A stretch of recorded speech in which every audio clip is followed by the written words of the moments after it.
Hello and welcome everybody to saveVSgames presents uh, Ballet of Shadows and Curse of Strahd. See, I got to write down once to get it right. Anyways, I'm Greg. We're welcoming everybody back. Hey, Steph. First and foremost, obviously, our returning bard / warlock, Myra, played by Steph. How have you been? You've done some amazing things since the last time we did this. I've been great. Very, very busy.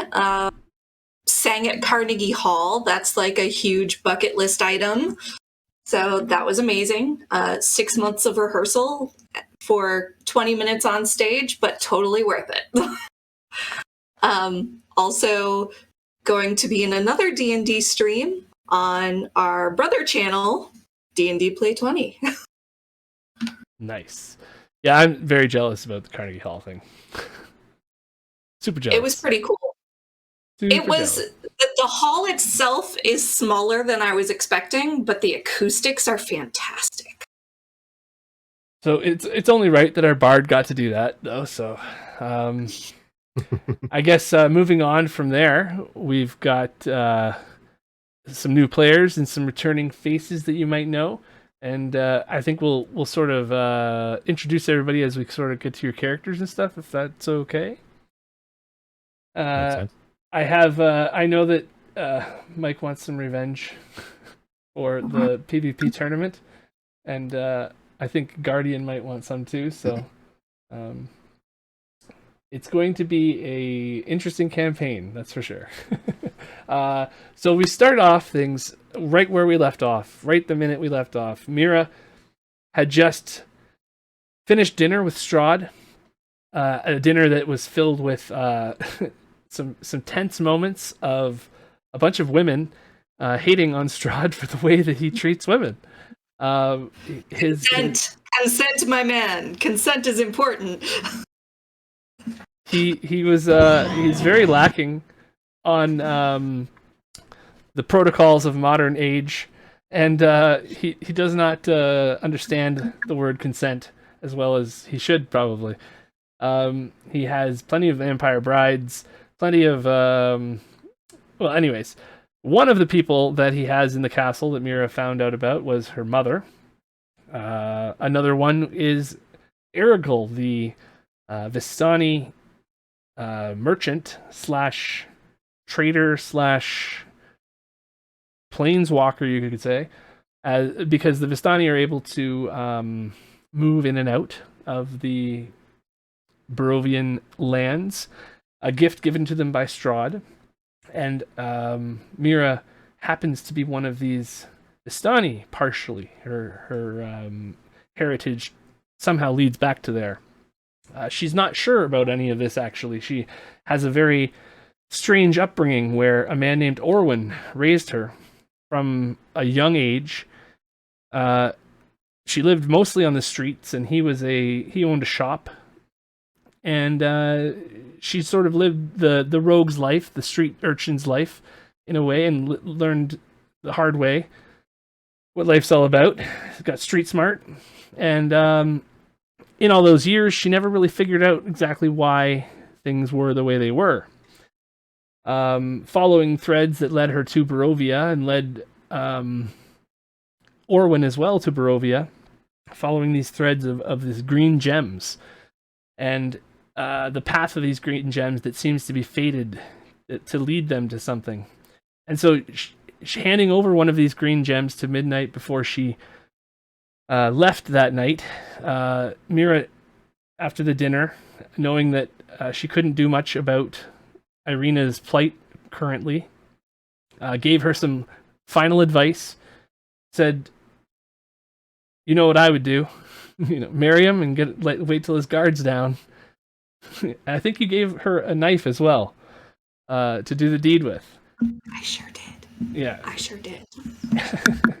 And so I guess we'll let Myra recount a little bit of what she was feeling after the dinner.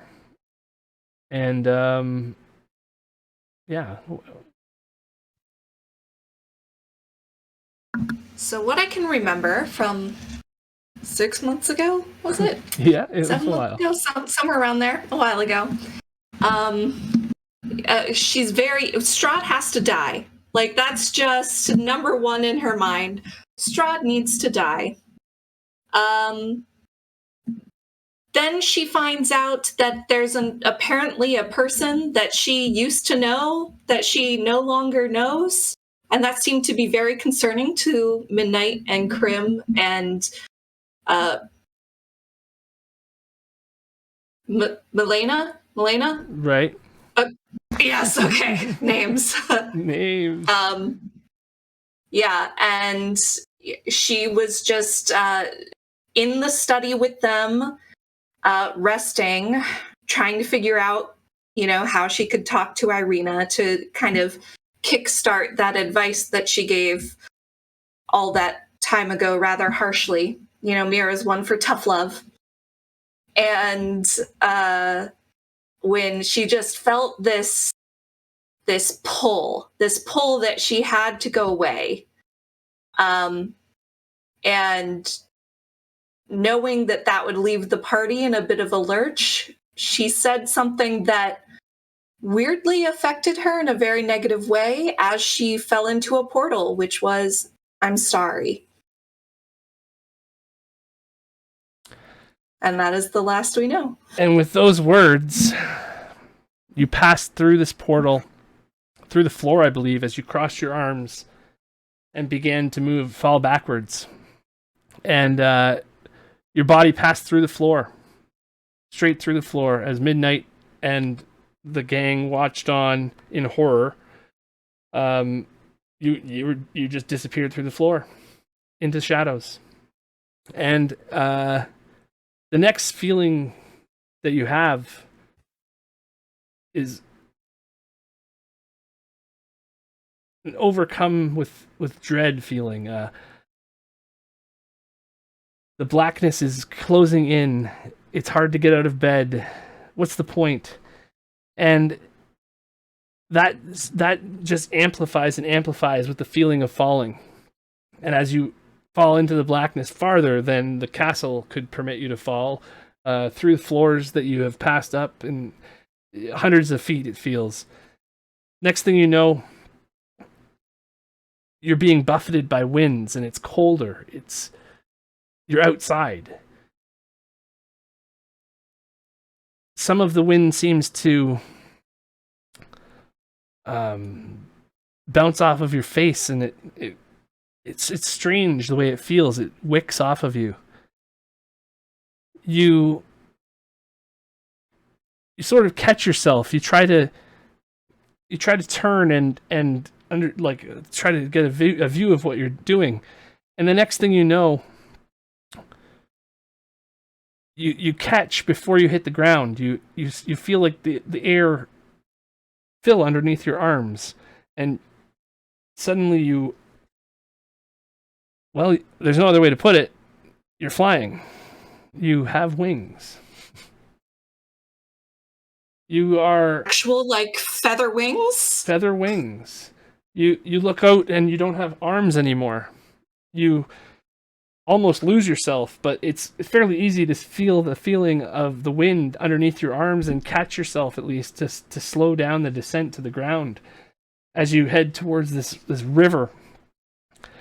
And the river, as you get closer and closer, it all sort of starts to become fog and mist, and the water it seems to evaporate right in front of you.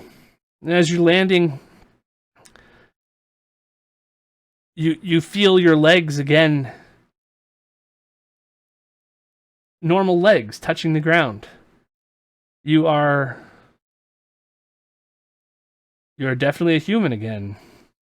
You are walking down a pathway that feels like a dream. It feels like a long ago history. Some thoughts, some emotions come to you as you look around and you see ravens flying past you. Each one of them seems to remind you of something. It's almost like looking at a photo album. What are you seeing right now? Uh, am I assuming that these are my memories? These are memories that you have. Every time you look at one of these birds that I no longer had. You do not see Chris. Chris is not one of these ravens. Okay. So I would see Orwin's shop. I would see the mangy orange tabby cat that used to bring me rats when I was living on the streets. I see the kids running in the alleys of Barovia. I see Pie, because of course I see Pie. I see Midnight, and I see Krim, and I see Milena, and I see There is a fourth figure there, another figure in the shadows of the others, and it right in front of you. It starts to coalesce into from mist into an actual figure, and the shape of it actually has somewhat of a skull. So it's like a skull that's like slowly burning into mist, and all of a sudden, up in this distance, this thing is coming closer and closer to you, and violently, extremely violently, Raven's wings explode out of the skull. It approaches you as these wings are trying to find purchase amongst the bone, and the skull itself is coming apart right in front of you, almost like it doesn't exist. It can't exist this way. Which parts are real? Which parts, which parts are bone and which parts are mist? It doesn't make sense. This, whatever this is, it gives you a feeling that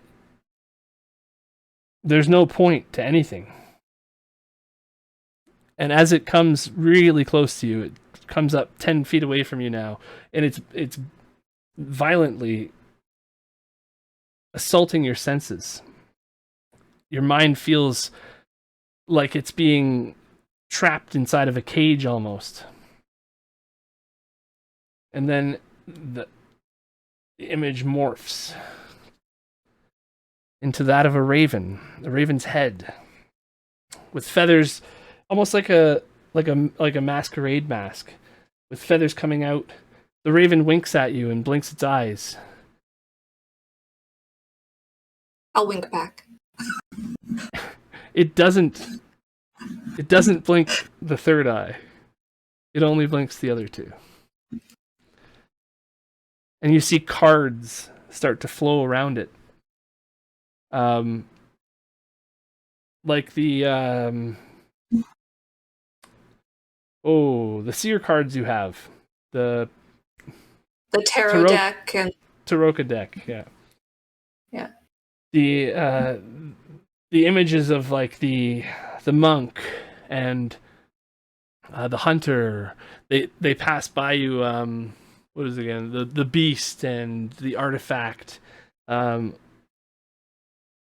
begin to swirl around as if possessed of some kind, and the ravens all begin to snatch them out of the air as they pass by, grabbing cards and fleeing into the distance. And then this face, it moves over and shifts beside you almost. And as it does, a raven is perched on your shoulder suddenly. You don't know whether this face was the raven that was perched on your shoulder or if another one just flew up, but you felt it, and all of a sudden there's a raven perched on your shoulder. And the world around you begins to go black. Not just these like light misty colors are gone. Everything is getting darker and darker now. In front of you, you are passing into this cascading blackness, and you're not even really walking now. You realize you're just kind of floating. It feels like you were walking at first, but you don't really need to. It's strange, as this blackness and this light is not natural. It's trying to go out. There's an arcane essence to it that is not sitting well with you. Suddenly these tree figures start to morph and shift, and you hear chanting happening in the background. You hear a language that you do not understand. You've never heard. It's almost guttural and bone on bone sound when you hear it. It's scraping, disgusting voices calling out in the darkness. And you see these trees turn into these red-robed wizards marching around a battlefield with black sand all around and burning red fires. These smoke, the steam that was there before is now just giving you a choking feeling, like there's not enough air. And one of these wizardly figures in robes hands another one this vial, and you see it clearly. Something writhing inside of it, trying to find purchase against the walls of this vessel. It cannot.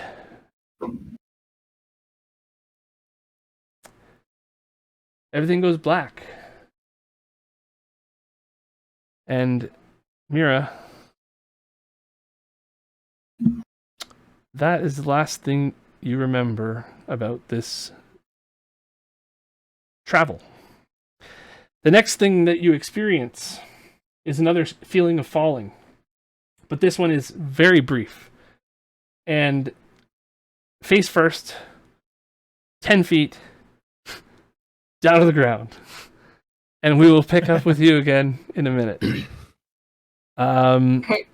Do you want me to roll a d6 for falling damage? No, you well, you can if you want. You take one falling damage if you want. Because I know you didn't get a long rest, so we'll say you were nimble. Nice. Okay. 6 months and no long rest? Oof. Sounds like me in real life, man. Jeez. Exactly. Only a blink of an eye in game time. Do I not have? Maybe it's.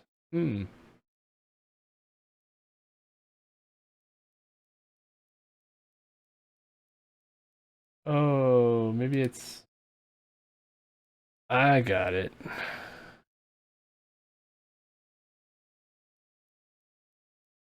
I have to go into this other thing to give myself.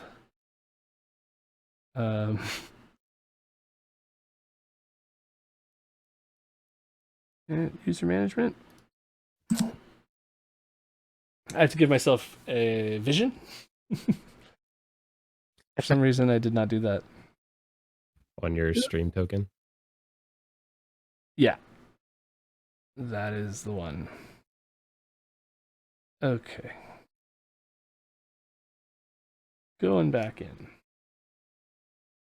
So, somewhere in Faerun, night is falling on a normally peaceful-ish town. The guards are patrolling the walls. It is a town like many, where the higher up you go, the more and more things seem to be corrupt. Every time that you get a promotion, you learn just how deep your hands are getting into this pool of blood. And you are working with people that you despise daily if you have any conscience at all. But many people never never learn the secrets of this city, never learn how vile it actually is, and go about their lives happily living in bliss. Ignorance is bliss. So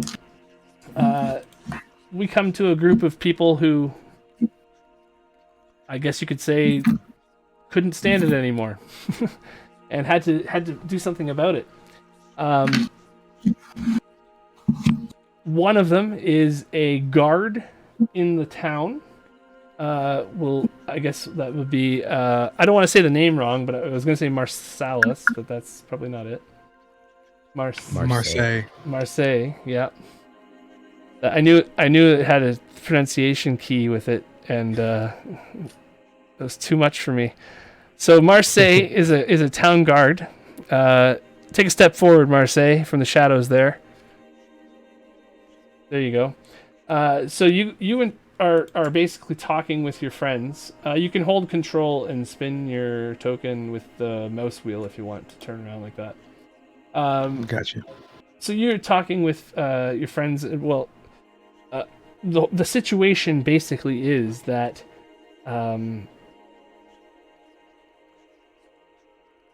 for a while now, there has been a seed of corruption in the city, and you heard word that one of the items that may be responsible for this is being stored in a noble's home.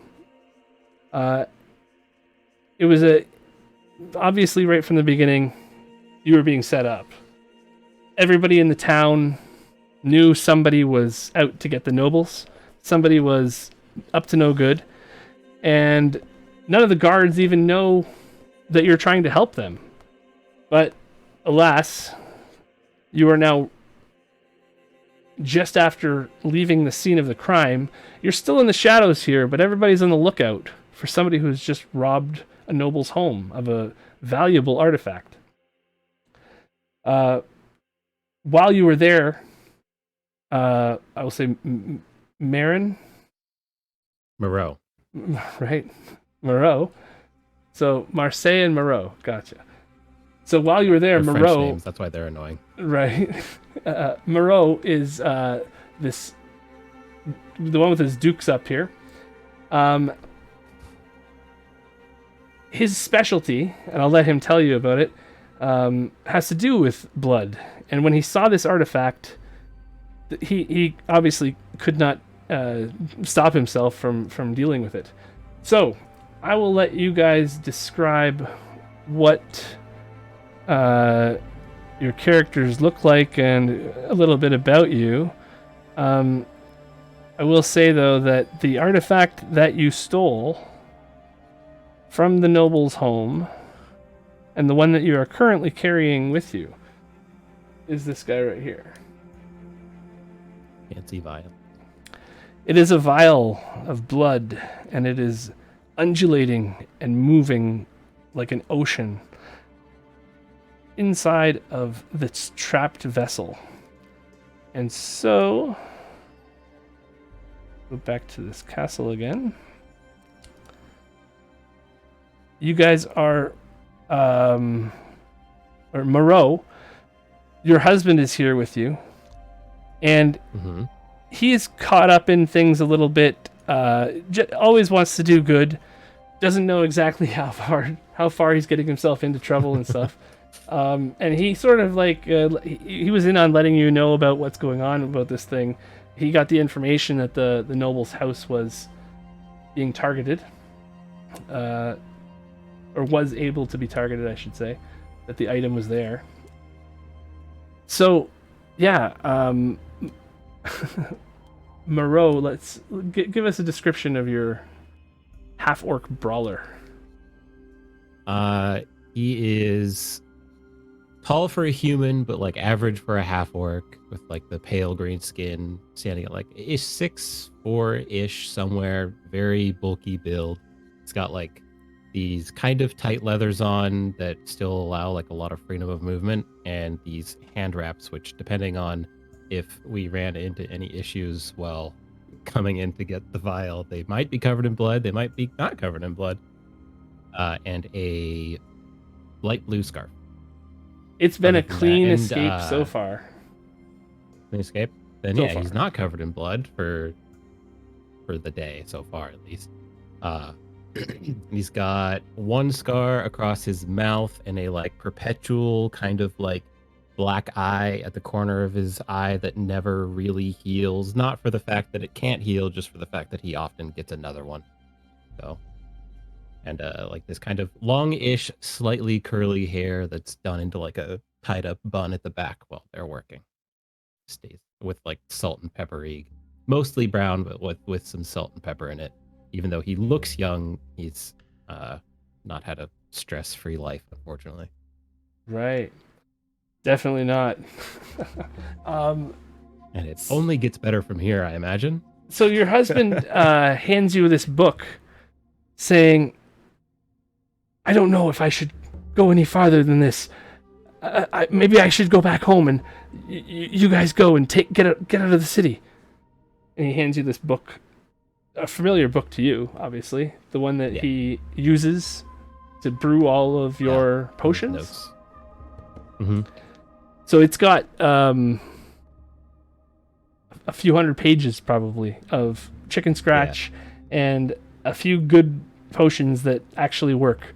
A lot of little notes, some journal entries, just some stuff he's realized about life and things. And he passes it to you, and he says, like, you need this. Just get out of the city for a few days. It'll be fine. I'll lay low.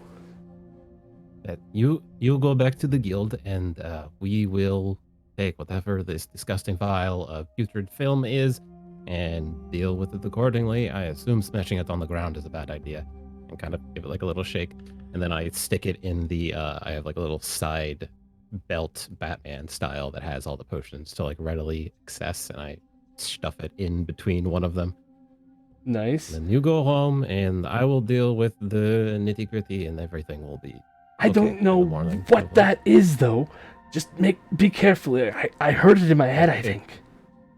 It's gross, and it feels magnetic to the blood in my vein, which is really, really not fun for me. But it will be okay. Me and Marseille will take it, and... It was trying to talk to me earlier, I'm sure of it. Marseille. I don't like talking blood. Can you get us out? Can you get him out of the city? Just for a couple days, and then get back in again. Like, sneak around, perhaps. It's not safe. Leave it to me, brother. Just make sure you get back yourself. Very good. Okay. And he leans in, gives you a kiss on the cheek, and you are, I don't know if you are paying attention to him or if you are thinking about the situation. There's guards walking all around. There's, there's a fire here. There's guards up on the towers and stuff. You guys are sort of in the shadows over here. How do you want to proceed? Before he leaves, I just grab the back of his head and press his forehead to mine, and then fucking push him out of here to get the hell out. Then, because he's the sneaky one. I'm not very sneaky, but he's the rogue type. He'll figure out. He's lithe. Be safe. I'm not, decidedly. I will just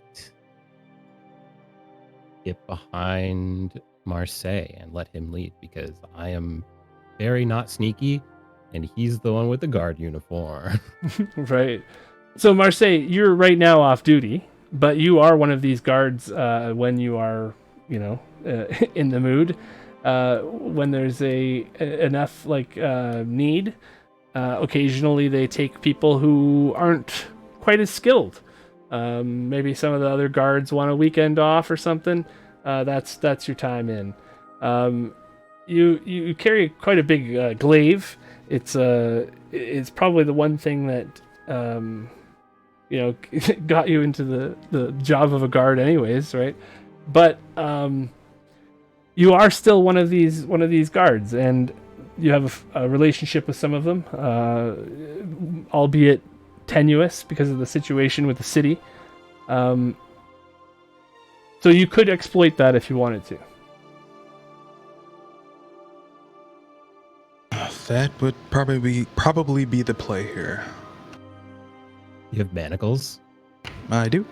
I was gonna say I have rope, but I feel like manacles might sell it a little bit better. I fucking lock me up, Poppy. Let's go. Marseille takes his manacles and ties up or cuffs Moreau, and then ties a rope to the middle of them very loosely. Are they I'm gonna take a tiny bit of acid from my alchemist supplies that I carry and dip it on the metal in the center of the chain of the handcuffs. Not enough that it will like melt all the way through, but just enough that if I needed to fucking ankle smash them, that I would be able to do it easier than I'm pretty sure I'd be strong enough to do it anyway. But just the preemptive help towards if I need to start fucking haymakering somebody. So Marseille starts to walk, just about to leave, and then you end up. Oh, 1 sec. Yeah, and a little on my hand. So one of these guards here sees you walking around over there. Hey, who goes there? It's I, Marseille Feather. Oh, what the hell are you doing out here tonight? Come on over, we need all hands out, come on. One moment. There's been a theft. Jeez, kid's got no discipline. Never get far in the ranks with no discipline. Oh, there you are. Yeah, so. What's the current situation? Well, we gotta be on the lookout, eh? There's renegades running around, thieving again. Next thing you know, we'll be out of a job ourselves. So, just if you're out and about, you might as well keep an eye out for them. Well, I'll tell you what. I'll take over this sector, and you can move a little further south. I was over anyway. Fuck that, you will. Try, maybe you do a patrol over there with Grant or something. It will make you walk the one trip around the palisade. Will give you second thoughts about slacking off at times of, not every day is like go time, but during the practice times you gotta give her. Come on, you never put that effort in.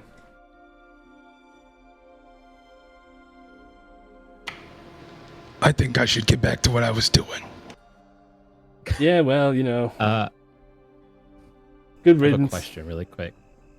This tower closest to us is taller than the tower to the what I guess would presumably be the east. To the east, as in like the gate towers. Just this turret here. I don't have a pingy thing. If you hold down your mouse button, leftmost pings. Doesn't do it. I get a weird selection tool thing. Okay. Oh, never mind. I got it. Boom, that one. But yeah, okay. So those towers are about 20 feet or so up, and this one's about 30 feet back here. Okay, cool. Just wanted to make sure. Yeah. And then my husband is fucking skedaddled, right? No, he's there watching you kind of from the shadows here, hiding away. Okay. Then I am going to, since it's like the only thing I can do while handcuffed, I'm going to try to boost him up. Wait, you said how tall? So if this tower is like 30 feet, then this wall is probably like 20, 15 feet? Yeah, sure. I'm going to boost his ass up there. I'm going to fucking just push him. Who's that? me husband. Oh, he's going up there? Yeah, I'm gonna try to just get him over. Because he was Well, no, the he's- sneaky one. He's so- going to go home after you get out of the city. He's just watching you leave. Oh, we're on the edge of the city. I understand. Yeah, you I guys thought have we to get were out of in this something. gate here Okay, that's okay, locked. Okay. And your buddy's a guard. The gate's locked. He's just told these guards to leave, and they told him to piss off because they're much his senior, and they're trying to give him some friendly advice about getting better and trying harder, and just some generic shit to make you annoyed. And Generic boss man shit. yeah, Okay. I look around. I don't think I can kill probably easily 6 guards. Well, I don't know if that's entirely true. I feel like I probably could, but I don't feel like doing anything that stupid. there's with my more than husband 6 right guards here, and yes, now. Yeah. I can easily count like presumably 6, including like turrets and shit. So, but I'm also kind of locked into this corner, to be totally honest with you. locked in Unless as I had far to get as not moving. Like, just like line of sight, I mean. 'Cause I think the people in the towers will see me if I go too far. but the Well, I'm other not worried tower- about that too much. If you're sneaking around, I'll let you. It's kind of like a how you guys are getting out of the city sort of thing. Got it. Yeah. Then I will. Then I'll do the opposite of that then. I will have my husband boost me over the wall and see Okay. if I can. And then once Marseille stops getting. So he holds his Tester. hand out. Wait, you watch Marseille talking to the guards still. He holds his hand out and says, "Okay, if you're gonna jump, jump." Yeah, I just fucking 3/4 turn off the wall and then grab the top. And then Make pull myself a stealth check. Oh no, I'm not good at that. Oh no, I'm really not good at that. That's lower than his passive. He ends up hearing you as you are vaulted up onto the top. And hey, you! Wait! There he is, the thief! I will just take the fall damage and just full sprint off the ledge. Okay. So you're sprinting out of town the wrong way? I just Or- go wide, you know? You can go around this. Oh, you can go around this tower, but you still have to leave through this gate over here. Yes. I can't see. Would I know what is on the other side of this tower? Because I cannot see it. You from wouldn't have a seen vision that. standpoint. No. Okay. Like now you do. Then It's just buildings and whatnot. I just mean like what is over here? Buildings. Is there another wall like here? Or There is I have no no place frame of to jump reference on up where from that roof to the tower top. No. no, would I know that I could run around this way to the correct way? No, the one way out is right here. There's a gate that is locked. That Marseille knows is locked. Okay. Sorry, I'm just not understanding the Right, layout 'cause okay. I can't see it. That is okay. I thought we then I had discussed like what don't- was happening in the scenario was that you guys were sort of running away and Yes, I out of just- town together ish. yes. So I just But I don't know. Yeah, I didn't know I had to specifically run through the door. If that's the case, then I'm running straight for the door. Okay. Yeah, Marseille would know that the door is the way out. It's the guards posted there. Can you see the door is locked? Can you see the thing is I can locked? see a door, and I would presume that the Yeah. door is locked. Yeah. So yeah, you can jet around. Giver. This guard cries out, starts sounding the alarm as you start running. Let's say you get out to like here so you can control your token. I don't know about walls and stuff over there on the other side. That's the wrong one. Oh, sorry. This is me. Yeah, that's my bad. Oh, okay. See, that makes more sense. My brain thought that this was a straight wall from here to here to here. and it was just like at the edge of the wall, and I would just run. But that makes more sense that there's like a building there in the way. Okay, cool. Okay. Then. So yeah, this guard is How- shouting bloody murder from the top of this tower. Stop! Stop, thieves! And these guards here are saying, Marseille, get him! I fucking smashed the handcuffs onto my knee at this point. Stay here! I'm on my way. Okay, we are gonna have to go to combat now, I think. Because... And I'm just gonna do guards as one thing, I think. Yeah, Rather the than guys, having- the boys. Yeah, I'll just do it like this. Do. So they're telling me to get him. They're not heading there themselves as well. Lazy fuckers. They're telling you to get him, and they're going towards him. Yes, they've taken a couple steps. Okay. They're, Am I behind them? You are behind them, and they are running away from you and towards your friend. Would it be possible for me to take my torch, or take a torch out, light it, and throw it at a building? On your turn, yeah. Okay. Okay, so these guards start closing in. This one runs over towards the gate. This one runs over here. They all start to take a peek at what's going on. Get weapons out. None of them are attacking yet. They're all sort of trying to figure out what the hell's going on. Gonna corral me like a sheep. Do I just from like a cursory glance? Actually, I wouldn't even. The gate is. How is the gate locked? The gate doesn't have like a key. Presumably, it has like. It's just a little fucking thingy just a that you gotta long crank. bar of wood that's across it from the inside Oh, okay, to keep things out. that's easy then. I'll just fucking full sprint into it and throw it up and Okay. just fully ignore the guy next to me. With one person, it's going to be a strength check. It's going to be athletics That is if you something want. I'm good at. Yeah, It is a high DC. that is what I. This is a very heavy. Oh, that's enough. 155. So you've actually Not managed. sneaky. You actually strong. managed to whatever that jump over the wall and realization that you went the You're wrong way. Oh, Uh, fuck it.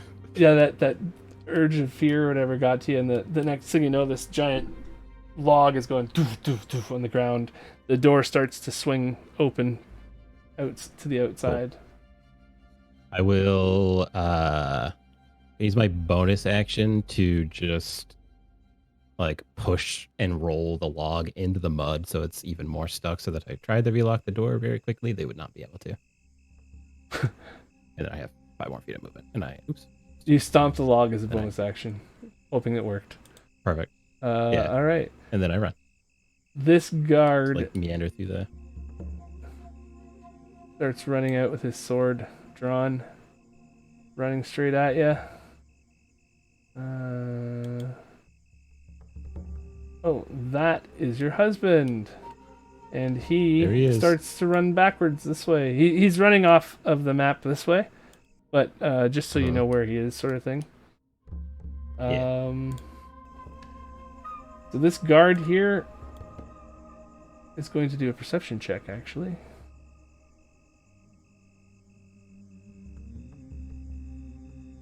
I don't know if he has a perception bonus, but as a guard, maybe not. Okay, no, he didn't see. Yeah, he's just gonna continue going out this way. And this guy is the one who saw you jumping over the wall, and he has a crossbow. It is loaded and ready, and I'm not even going to roll on this one. Yeah, Your husband is a commoner. It's all right. Yep. That crossbow bolt, you don't see it, but you hear a gurgling sound behind you. It's dark, but it's not too dark to see what's happening as you watch your husband turn around and reach for his neck and there is a crossbow bolt jutting out the front. He staggers and stumbles and falls to the ground. Actually, Marseille, you witnessed the entire thing quite clearly. His neck is shattered, it seems. His spinal cord, the bolt went straight through. It is your turn, though.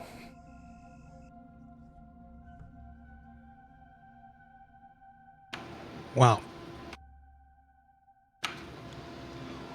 Well, that kind of messed up my whole original plan.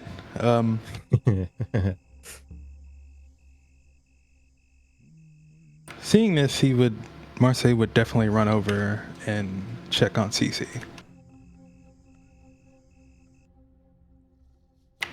Is he already?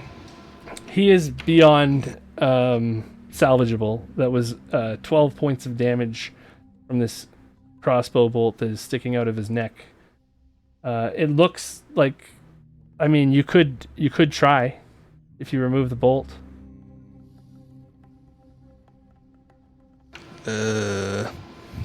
I'm gonna leave that in there. Marseille is going to lean down and take a good look at him and just get ready to say bye. Like, You we see have to the go. panic in his eyes as things are fading.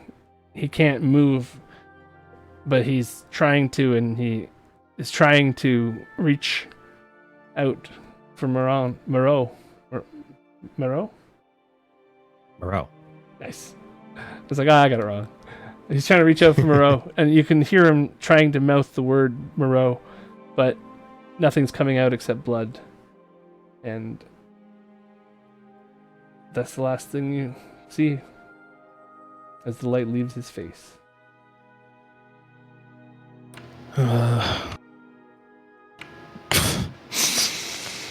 Farewell, brother. It was nice, but we must go. We will complete this mission. And he turns. I would move. Let's see.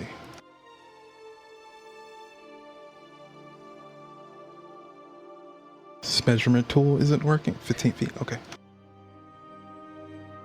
He's going to come back to here. Really, that's all I can do. From there, you I'll actually use see a contingency of guards coming from the nobleman's house, from the noble district. It seems reinforcements are on their way in the next couple of rounds here. You will be swarmed by guards. The whole town brigade. You personally not, but your friend might be, because Yeah. Just the troublemaker. All right. Well, I'll use. Did that take my action or no? Can I use an action to run or get more movement? Yeah, you can. Yeah, Okay. dash, And I'll dash. dash away. Dash away, Marseille. The measurement tool is a little rough, but we'll get it sorted out. Just for Right, future math is lame reference, anyway. you can click your token to drag it. You can then hit spacebar to create a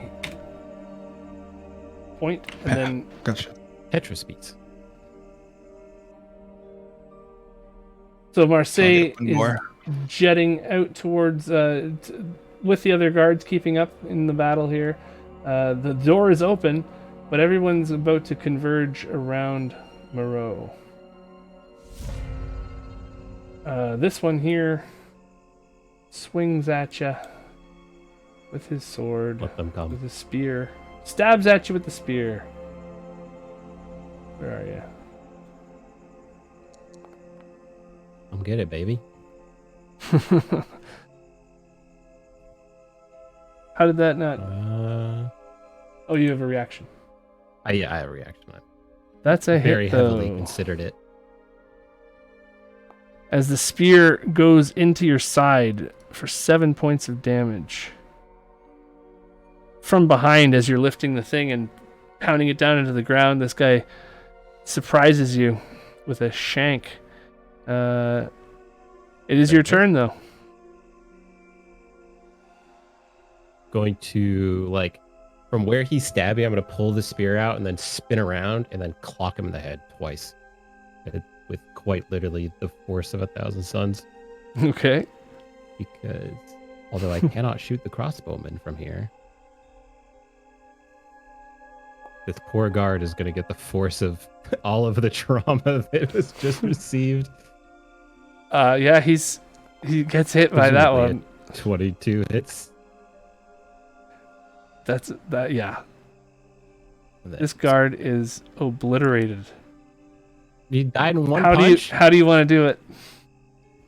I'm gonna take the spear that he just grabbed into my side and just from the blunt end, like the side that he would regularly hold, grab the like base of the spear by the blade and then shove the blunt end up through his throat and out the back of his head, and then Nice. just push him to the ground He falls. and then spit on his body out of pure angst. As he falls, you hear the drawstrings of more guards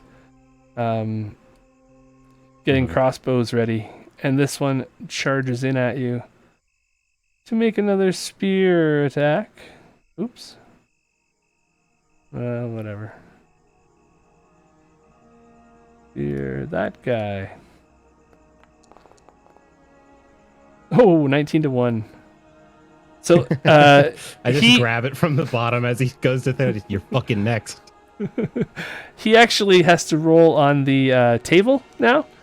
There is On the a little table on there is a critical fail table on our Discord, and the melee fail table says he has to roll a d20 to determine what happens. So his spear flies out of his hands. Oh no. This poor man. He saw what you did to the other guy.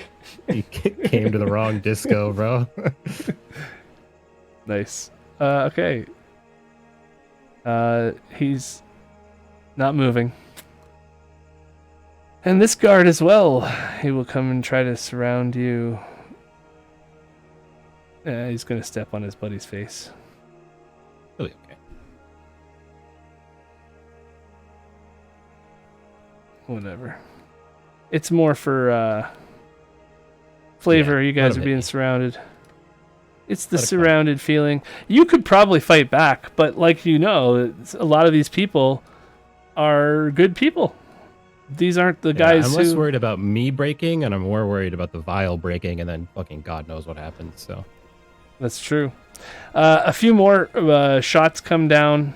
I'll just roll some d20s and see if any arrows hit you. One hit for like a 23 or something. yeah, I have dog shit AC. It's only 13. Right. It's very not good. Dog shit AC. Easy to hit, hard to put to bed. You know. So just one. So 5 damage from a spear. Or from a bolt, sorry. Crossbow bolt. And then we get to Marseille again. Seeing your friend get shot with more bolts. The door is open.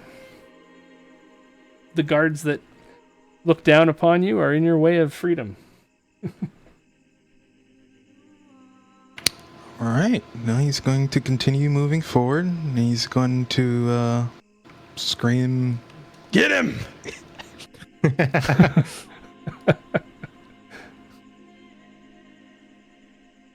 I have a terrible mouse, so it like triple clicks, so I'm having issues with that. Sorry. Oh, no problem. I'll just put you out here. That works. So you catch up to your buddy as he didn't move out of combat. All right.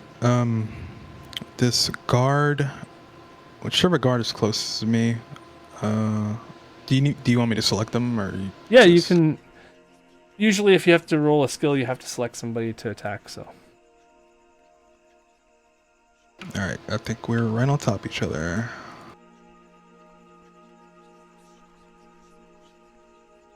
Well, I can't select him, but Double right click, I think. it's not doing anything. Oh. Whatever you were doing was working. Are you on a Mac or something? Yeah, that's selected. Oh, there you go. I don't see the thing around him. That's what's confusing me. I don't understand why. But Marseille will take his longsword and take a swing at him. all right. And they don't even get the fucking halberd. That's disrespectful. Well, I didn't have it equipped, so I... Yeah, you don't even really have... You have a halberd right now, but not a magical one. Yeah, not exactly equipped for... Plus, yeah. Not exactly the perfect weapon for being up close and trying to get out of the door. It's a little long. Okay, so you hit him. He's still around. He's still standing. He doesn't look as healthy as he did. Yeah, that's right. That's it for me. Okay. Do you have a second attack at all? No? Oh, yeah. No, No, not yet. That's he's right. Sorcerish. So you want to say that? That's right. Okay. So a few more. Marin. Moreau. Yeah. Moreau. That's me. Moreau's up. Yeah. So your buddy's caught up to you pretty much. These guards are still trying to stop you. There is a manacle that's broken on either one of your hands or either one of your wrists. Understandable. Sometimes it has to be like that.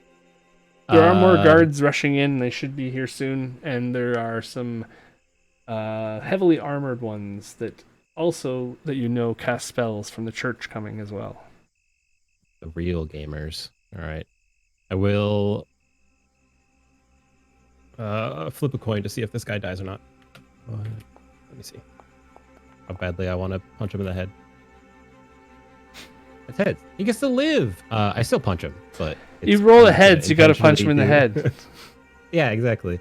But it's non-lethal. Oh, good. Oh, only one guard has to die that brutally. Yeah. The other guy I was kind. So you've missed him.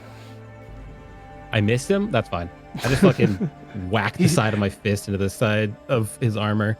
Slide because he's got no spear, he's put up his dukes too, right? So you guys are bare knuckle boxing each other right now. He's up next, so he's gonna. It's the same thing as a spear. On my turn, I'll take like 5 steps back, not like the full movement, but I'll take like I can't move me anymore because it's not my turn. But you can gotcha. Just like 3. That's an attack of opportunity then. Yeah, that's fine. As you leave, he punches you. Oh, he only gets to punch you for 1. Plus his strength mod if he has a. I don't know what his. I think his strength mod is 1. That's what I mean. So 2. Yeah. Fine by me.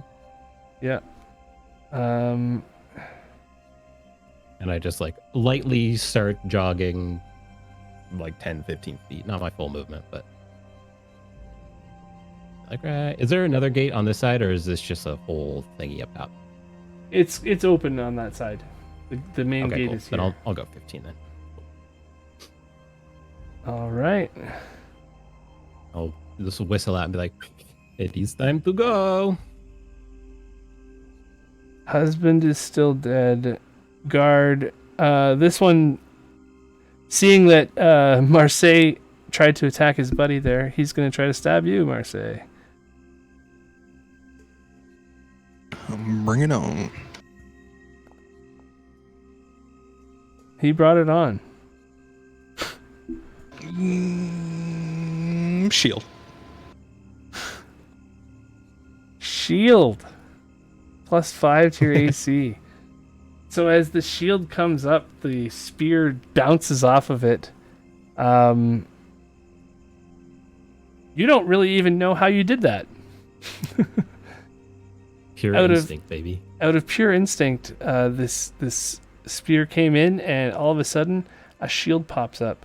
Okay. More bolts. 2 at each of you. 2, 3 hits probably, but one of them bounces off the shield. But 2 will hit Marin as he's leaving.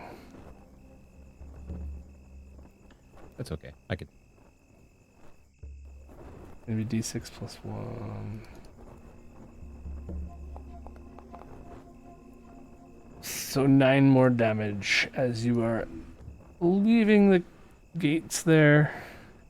2 more crossbow bolts end up into you. Marseille. The shield comes down.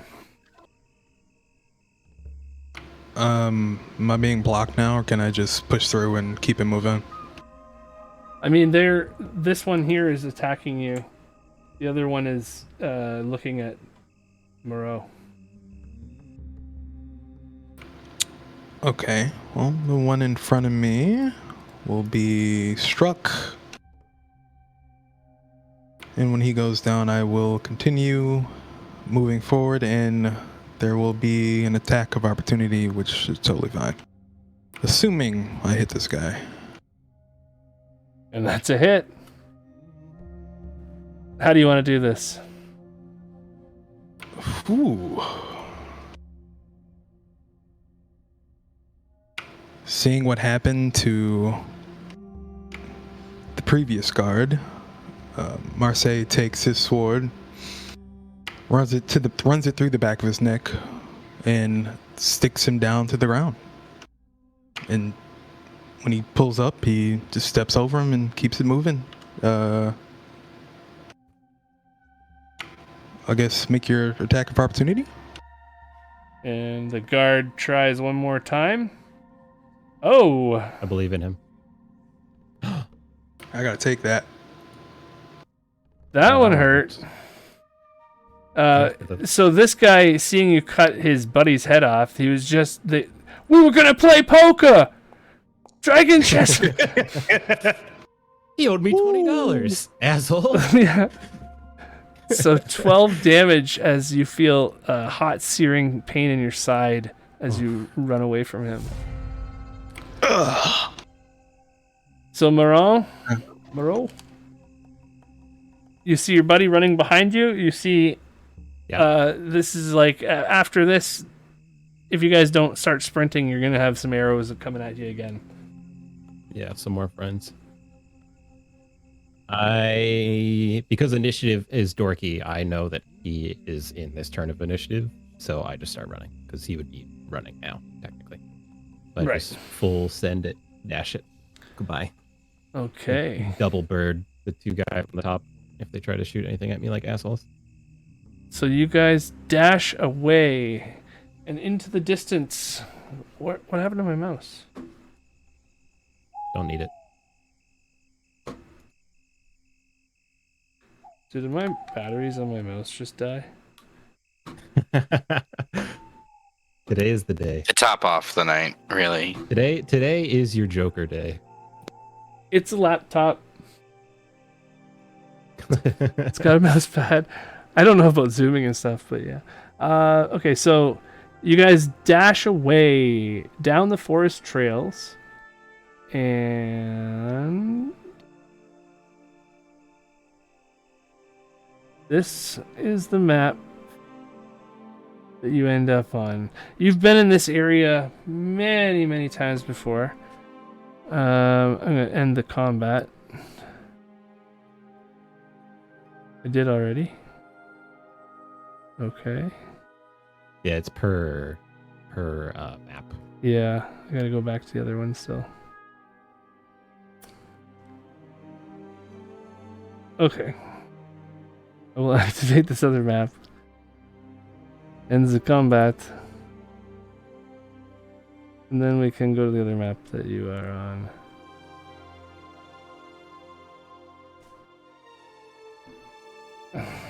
Alright. So as you run through the forest with no abandon, forests that you've been through many times before. You've traveled these lands years and years of your lives. And suddenly you start to, obviously there's, oh, what's happening? Wrong one. Okay, there we go. I'm alive. Yes, you guys are down here. And you are running down the path. It seems like all the roads are directing you this one way. You've never been down this way before. You don't know exactly where you are. You must have got turned around or something. Nothing's looking quite familiar right now. There's some rocks, and there's a tree in the distance here. You guys, can you see where you are? You're running down this way? Yeah. Yeah, and so you're continuing running and trying to find some place to find shelter or whatever, right? And you hear in the forests around just little chittering sounds, and it doesn't seem like it would be smart to enter, as you know, being a monster hunter yourself, Moreau. This would not be a good time of day to go into the thick woods. Potentially this tree here could be, it doesn't look very alive, but at the same time it doesn't seem to be very active either. Like, there doesn't seem to be anything going on there, so it might be a good place for some shelter. You can hear voices, people in the distance, in between the trees. You see little lights as guards are moving around. Obviously a search party is looking for you. What do you guys want to do?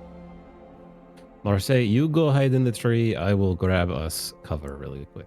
As I kind of point to the whatever big opening in the tree to hide in from. And I'm going to run over to like a nearby tree and go around the backside of it, like the thicket side, and just rip off a big piece of like healthy bark to kind of block whatever entrance into the tree that we have. That way the torchlight won't illuminate it at all, and I can just hold it from the inside while they're still nearby. Okay. So I'll give you guys perfect, but it'll be close enough. Move your tokens to where you're going to be then, and I'll give you guys a advantage on your stealth check. Depends.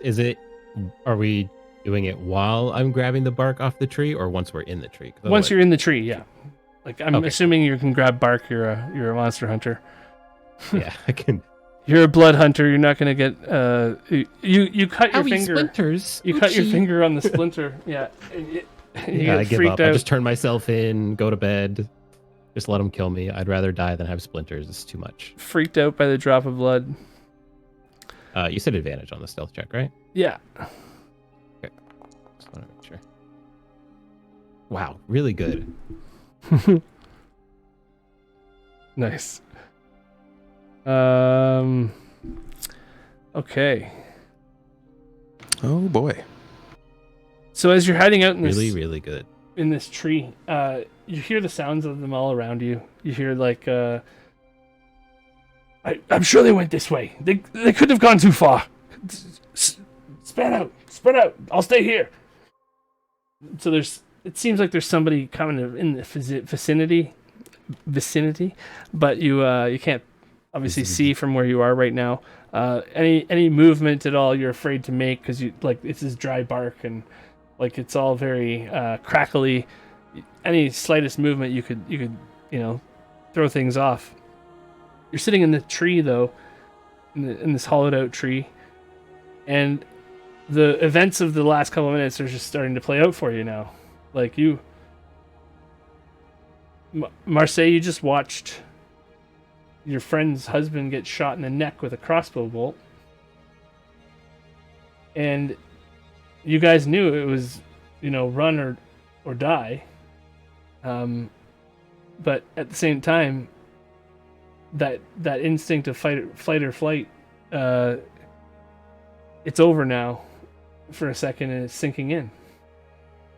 Yeah. You see Moreau has this, like, he's like staring you directly in the eyes with that, the only reason I'm not outside of this tree beating the ever-loving fuck out of every single person nearby since they're in my house now is so that you don't get hurt and that nothing bad happens to you.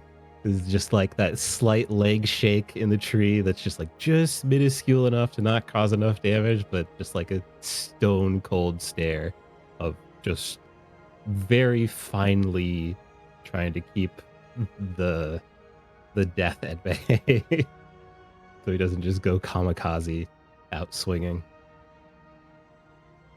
And staring over at your friend, you see like he's always been a little strange with it seems like he's got some kind of innate magical skills, but it's confusing to him, and none of it really has led anywhere all his life so far. He's wanted to use swords and pick up a few spell books here and there, but none of them seem to stick. He's not great with learning, but for some reason, sometimes he can cast spells better than some people who actually practice it. So it's you guys are looking out for each other right now. It's a true moment of friendship while you wait in this tree.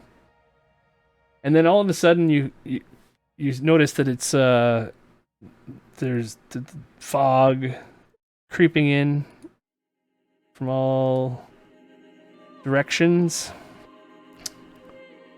and there is a light drizzle that starts to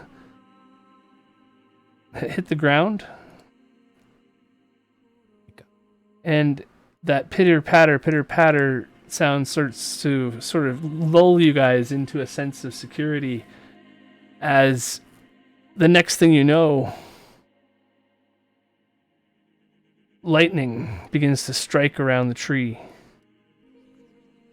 Blast after blast. It's concussive sounds hurting your ears. You have to cover your ears over and over again. The thundering sounds are pressing on your eardrums as more and more lightning begins to strike, and then one final strike directly onto the tree, and the whole thing illuminates right from the beginning. Like, you guys are the center of this strike as it passes through the tree and into you, and both of you are shocked severely by the lightning. You both take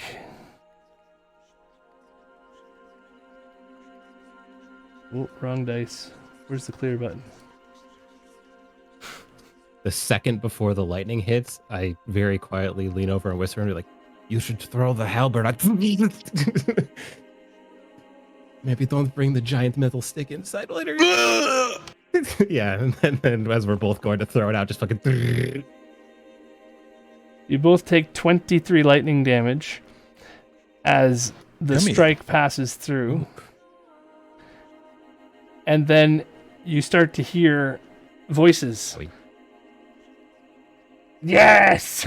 It's only a matter of time now! Ah, yes! Finally! It is here! And the voices begin to make a little more sense. They're fuzzy at first, like underwater. And as time passes, they begin to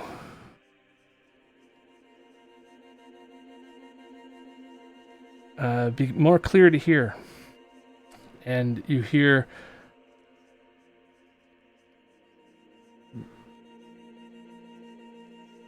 what is it? Why can't I activate this?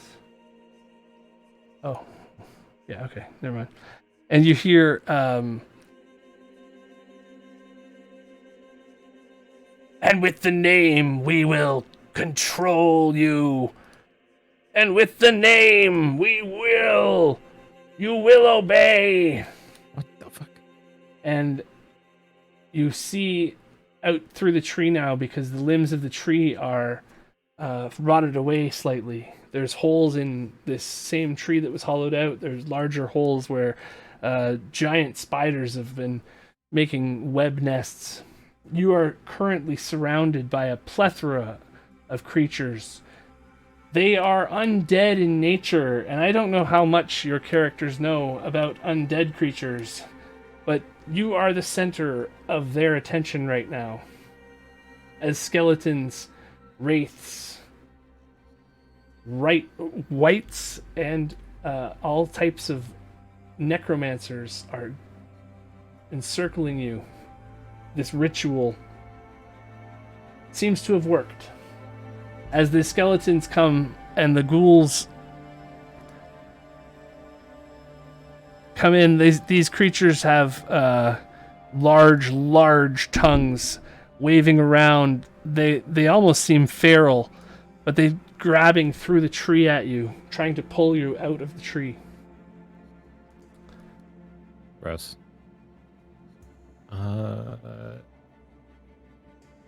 I do not go willingly, but presumably they are stronger than me. There's like 20 of them. Yeah.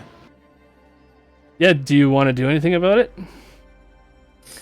They are about to grab you and start to pull you, Yeah, I drag start you. swinging. Yeah, shove them off the tree. So this is the inevitable shit kicking that you were about to receive. Yeah, I'm okay with that. We can narrate through it in that you didn't realize that ghostly hands hurt so much. As these things, and the tongue, it smells when it licks across your face. It's not like what it is in the pictures. It's a lot different. These necromancers are all, the last thing you hear is them all chanting together in unison in a language you do not understand, as these ghouls drag your bodies, and some of them are pulling you and just dragging you. As the last thing that you see in this procession is this creature down here. They all seem to be paying it some fealty. It is somewhat of a vulturous, like a man mixed with a vulture. It's carrying a cane in one hand that is made from a human skull, and it's got a spell being held in its other hand. And all of the undead creatures, this procession with you at the tail of it, begins to travel down this road and back to where they came from. And I think right there is where we will maybe Take a break. yeah, just about here. One singular point of order is I take half damage from the lightning because of my ring. I forgot about that. Nice. I will take that off next time. Update that next time. There is a castle here outside of any major city in the Shadowfell. This keep is more of an outpost than an actual castle. Its towers are constantly changing. 1 week, a tower will be on one side of the fortress or the keep, and the next week it'll be on the other side. But this is where some of you call your home. A Shadowkai outpost that the Raven Queen and her acolytes sometimes base their activities out of. It is a reflection of a base of a place on the material plane as well. But that place was destroyed in a cataclysmic event, and this one remains haunted to this day. There are ghosts that travel the corridors. They all want revenge, or they don't know what they want and they're lost. And it's just part of life here. You see them all the time. It's not anything unusual. Skeletons, ghosts, they're not intelligent undead. Most of the Shadowkai don't care if they see them walking around. They're, a dime a dozen around here. Shadowfell is full of undead creatures. The intelligent undead, however, another story. And as we follow our group into the unknown,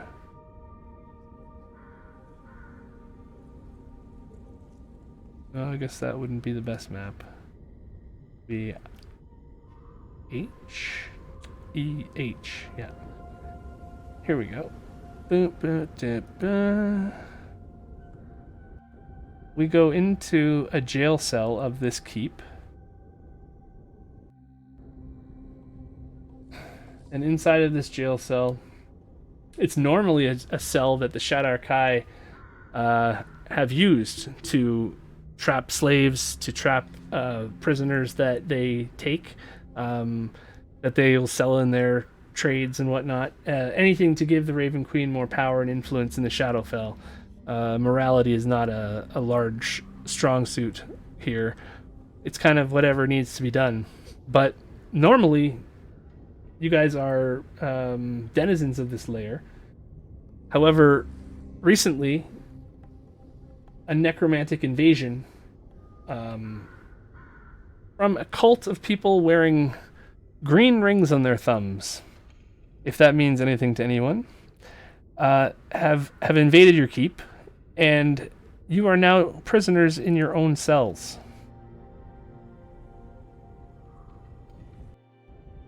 So we come to the Gloomstalker Ranger, and the priest, the religious cleric of the Raven Queen, Ferris. Yeah. Nice. Yeah, the first time you say a name on stream, that's great. You guys are getting used to the fact that there are rats running around your cells constantly. It is a daily occurrence. There are guards on post outside that occasionally, wights and wraiths and things that occasionally swing by, and anytime they hear either one of you talking at all, you pay for it. You can speak to each other, but if you alert them, they hurt you for it. And so I think we will come back from a little break and do to finish out the hour then.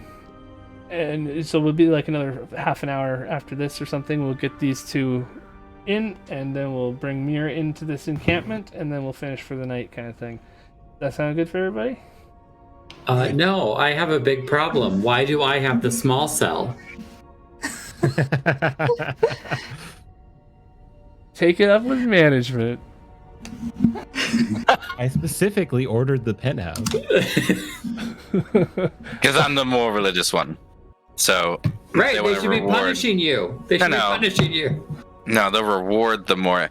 They'll keep me cozy. As they keep me fine, they don't have to be turned every day that I have it. Bigger cell is more rats. Gross. All right. We'll see you guys in 15. We got another 30, 40 minutes left after that. Back in the Flash. 10-4.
Greg, Greg. no. Greg, Oh, no. Never. Oh, you can't hear us, can you? I couldn't hear you, but we're back. Okay.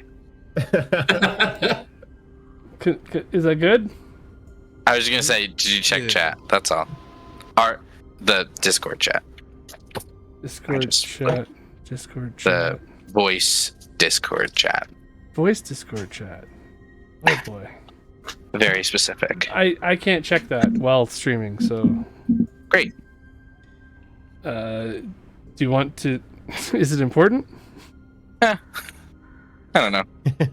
I think Myra sent a message before break that, I don't know. Let's see. Yeah, I said I could do a regular length session if everybody else is good. So if everybody else is good to do a normal length, like the full 3 hours, I'm good to go. Yeah, I'm good. We used to play till like 1 a.m., so this is about a drop in a barrel. I mean, I did my job. I've been here since 6 o'clock my time. Yeah, we were here. We were just in the wrong chat. We were in the wrong house. That's true too. Yeah. Okay, so we are back. We'll start with Ranger. Ranger, That's me. yeah, you were here since 6 p.m. 6 p.m. It's been a long day in this cell. You've been in this cell for a little while now. You guys were, like I said, you were. This was home for a while. This is an outpost that you used as your base of operations. You guys are actually part of a crew that typically gets sent on, and the clerics of the order are the ones who receive the messages usually. Who divine the messages from the Raven Queen to determine exactly what you're supposed to do. But you retrieve memories. You're like a memory hit squad. If a soul has passed, sometimes that soul is important to the Raven Queen. Sometimes they know something that somebody else shouldn't know. Sometimes it's something that she wants to know. And so you collect things in the field for her. Trinkets, even souls themselves at times. Something went wrong. You guys were here. There was less guards than usual, perhaps, but all of a sudden the outpost was overrun by undead. Larger amounts than you are used to seeing here. And some of the Shadowkai from your group got away. Others did not. You are part of the people, part of the unfortunate ones. You've heard words like sacrifice thrown around. Oh. You've heard keep them alive, but make it unpleasant. Things like that. The undead necromancers and even the living ones aren't. They're not fans of Shadowkai here, and so you guys are in a place where nobody likes you, and all you have is time to think about the lives you've lived, the things that went right, the things that went wrong. Shadowkai don't like sitting still in lonely rooms. It's not something that suits well to the personality. You guys are descendants of the Raven Queen. She is not really descendants, but believers in Disciples. Nope, too late. Disciples. I'm related. She is my ancestor, great grandma, Raven Queen. Mommy? In a way, all Shadowkai are connected to her, because, as you know, when she was pulled into the Shadowfell long ago, as the stories say, she pulled the Shadowkai with her. The group of elves who believed in her, who wanted to help her ascend to godhood. And when that happened, things went wrong. You guys, instead of ascending to Arvindor, the elven city of angels, the place where the fields of green go on forever and all elves live in unity, that is one goal of the Shadow Archive that people tend to not know, is that the whole reason that they were cursed this way is because they wanted to oppose war between dark elves and high elves, and the elves of the daylight and the elves of the night. And so in trying to oppose that war, they were banished here, and things have not gone very smoothly for them as a race. It is terrible for you here.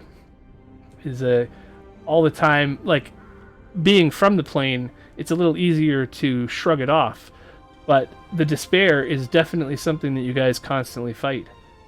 And so, Ranger, as you're stuck in this cell, events of the past keep running through your head. You recall a particularly terrible night where you returned back home to your shack in the woods. It's nothing very fancy. It was it's what you called home, but it wasn't. It was mine. Thank you very much. It wasn't anything to write home about, but it was yours, and your family lived there happily.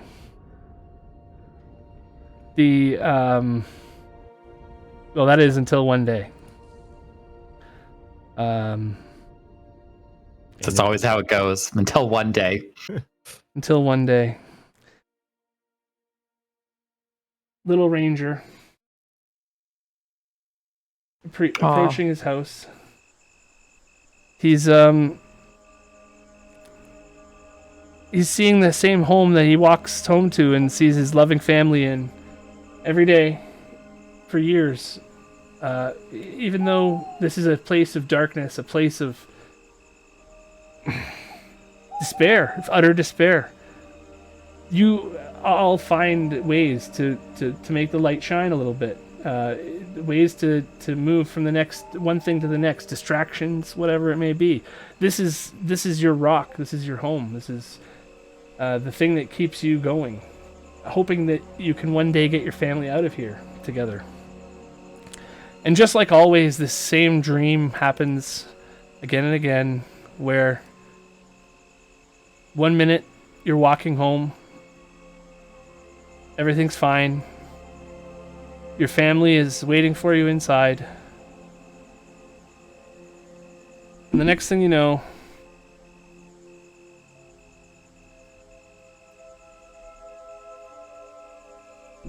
you can't get in fast enough. There's nothing you can do. It's too late already. You can hear them screaming. They're in there somewhere.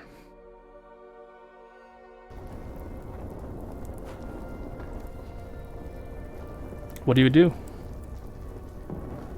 Well, he knows it's futile, but he's gonna try to rush in the house anyways. You should have control. I think I do.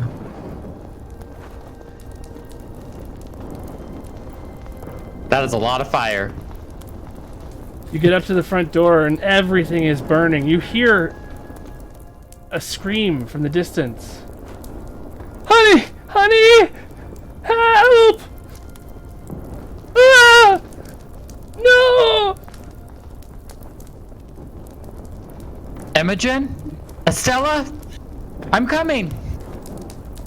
I don't think I'm going to make it through that front door.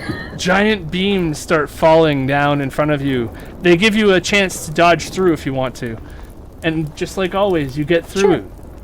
Every time you manage to get through. You do get burned a little bit. You feel the scar. You feel it, the heat ripping through your clothes. But you continue on to the locked bedroom at the end of the hall. The closed bedroom at the end of the hall, where the screams were coming from.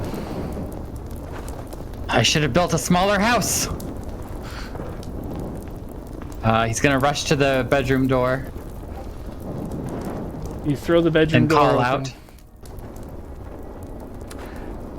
And like always, you see the bodies charred, burning, unmoving. And then you snap awake again. Back in the cell. As always.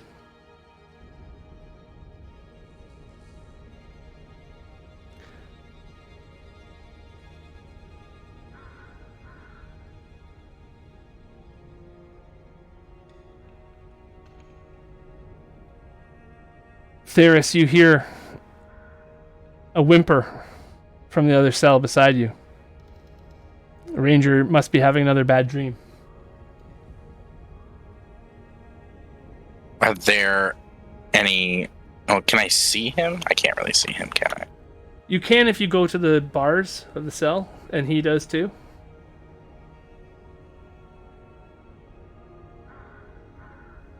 I'm gonna try and take a pebble, like a small one. Just try and quietly chuck it through the bars. Try and knock him awake.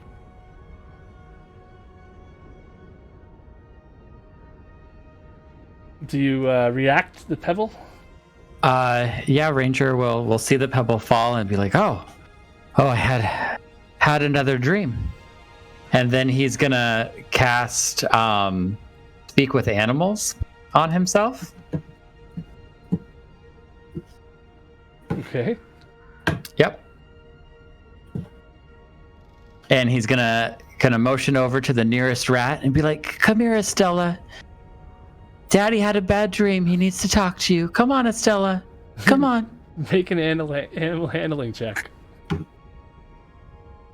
The rat starts to approach you gingerly as you are beckoning it forward. 18?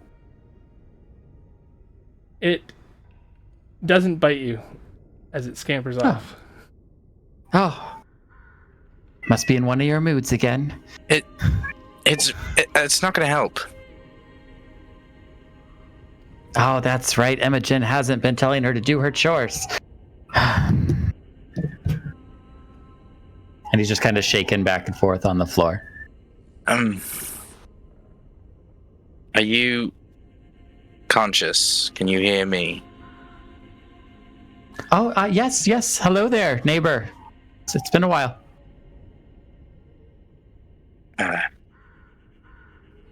Are you feeling okay? Oh yeah, just another day with the girls, you know. Points to the rats. The rats, you mean? I mean, yes, they're a little comely, but you don't have to call them rats. I'm gonna call them what they are, which is rats. I don't know. They look great to me. Have you figured out how you're gonna get out of your cage over there? No, not yet. Something will come soon. She'll step in. She usually does. Well, maybe I can ask Imogen if she can get us a key for the door. You are more than welcome to. Okay. And he'll look over at another rat. Be like, Imogen, I need you to unlock the door for me, please. Can you get a key? Imogen? Yeah, make an animal handling check. As it looks at you like it understands you for a minute. Oh no. And then scampers away as fast as it can. Oh. Just wide-eyed. I don't think that one was Imogen. I don't think any of them are Imogen, but sure.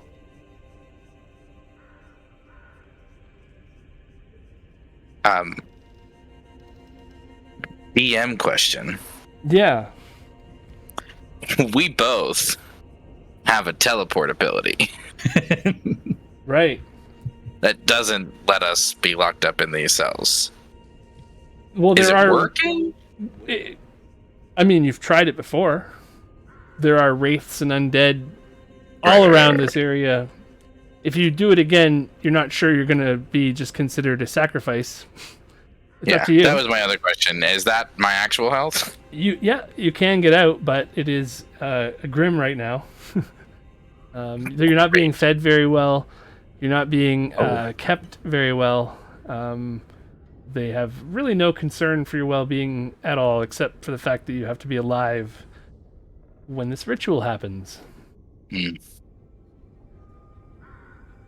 Don't mind me. Oh god. It's one of the rats. As you say, Oh, yeah. hi, Imogen. Perhaps when they come to grab us for the ritual, we can fight them off. Try our best. I mean, we can certainly try. You conscious enough to like fight? Oh yeah, it'll be fine. I'm never better. You see him try to smile like that and put on that, like, it'll be okay kind of face for a second. And it is a spitting image of your dead twin. Good.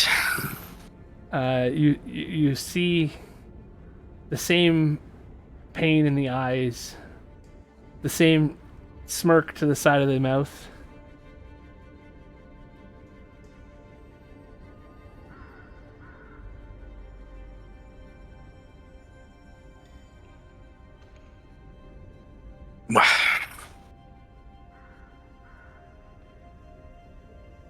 Just have to keep the faith. Quite literally.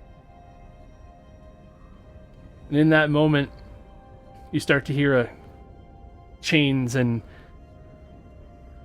a bunch of what you actually now being... give me a perception check, both of you. To see if you can identify the sound of...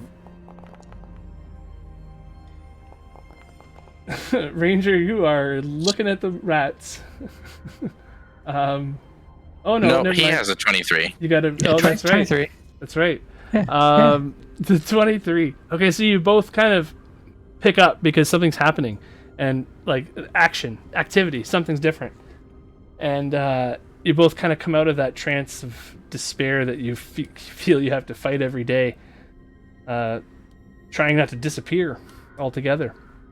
All of a sudden, down the hallway come procession of guards, skeletal guards, wights and wraiths, and they open up both cells and toss in an individual into both cells, keeping you at bay, waiting for you, just daring you to make a move. Nah. Up to you how short you want this adventure to be. They deposit you there in the cells and drop you in, and then say you hear tell the master the sacrifices are ready. Then they walk away. And there are two unconscious creatures, one in each cell with each of you. They're both unconscious? Yeah. Are they dead? Well, I'll check the one in my cell. Is he dead? Is this dinner? No. Actually, the one in your cell, I'll let him describe himself to you as this air genasi is deposited with you in water. Water genasi, sorry. Is deposited with you in this cell. There's. Am I conscious? No, you are passed out. But you can describe yourself. All right. He is about. Let's see what I wrote here. He's about 5'11". He has turquoise skin. What he didn't have before, he has now. It's a really bad scar on his right cheek that you see going down into his chest. He is wearing his garb from the town he was before, which is Greenforth.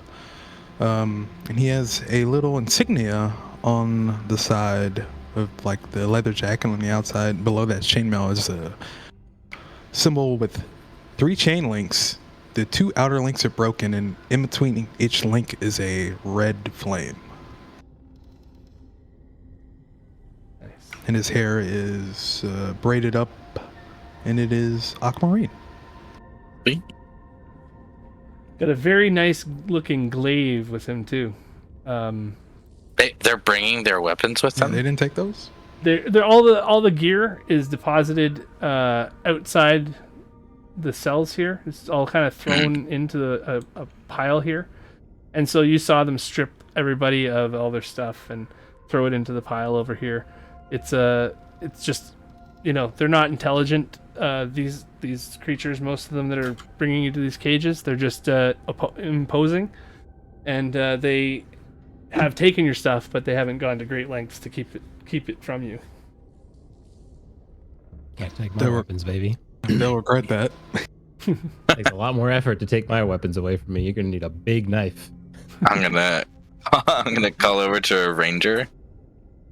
Is yours passed out too? Looks like it. Did this one?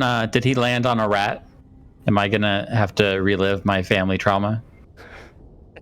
I'm a very big guy. It is very likely. I'm wide and also tall. Your wife and child both dodged the half. Oh, thank the Raven Queen. Thank the Raven Queen. At least I'm not on fire. Are the wights and guards at least semi gone? Yeah, there's like a you could hear them shambling around in the hallway once in a while, passing through. Occasionally there's a wizard that passes through this door as well, but for the most part they are in the distance. So when I think I hear nothing or see nothing, I'm gonna. Oh, he can hear me, which is, I think, the only thing I need to be able to do, though I could be wrong. Nope, I need to be able to see him, though it's talking. I'm gonna call to the half-orc in the other cell. I can get the guy with my cell pretty easily. But I'm gonna call to the half-orc and just kind of gently coax him awake with a nice second-level healing word. Alive. Just like, yeah. What the fuck? You're at 2 times 4 is 8. 8 plus 4 is 12. 12 hit points. Because you were at 0. That's a good healing word. That is a very good healing word. What do you say? I'm just gonna call out, come friend, no place to die here. Just groan a roll over. What the fuck? I was in the tree and now there are vampires. And you hear this like awful crack of my shoulder being popped back into place. Gross. And who are you? I point to the ranger. Why are you in my cell?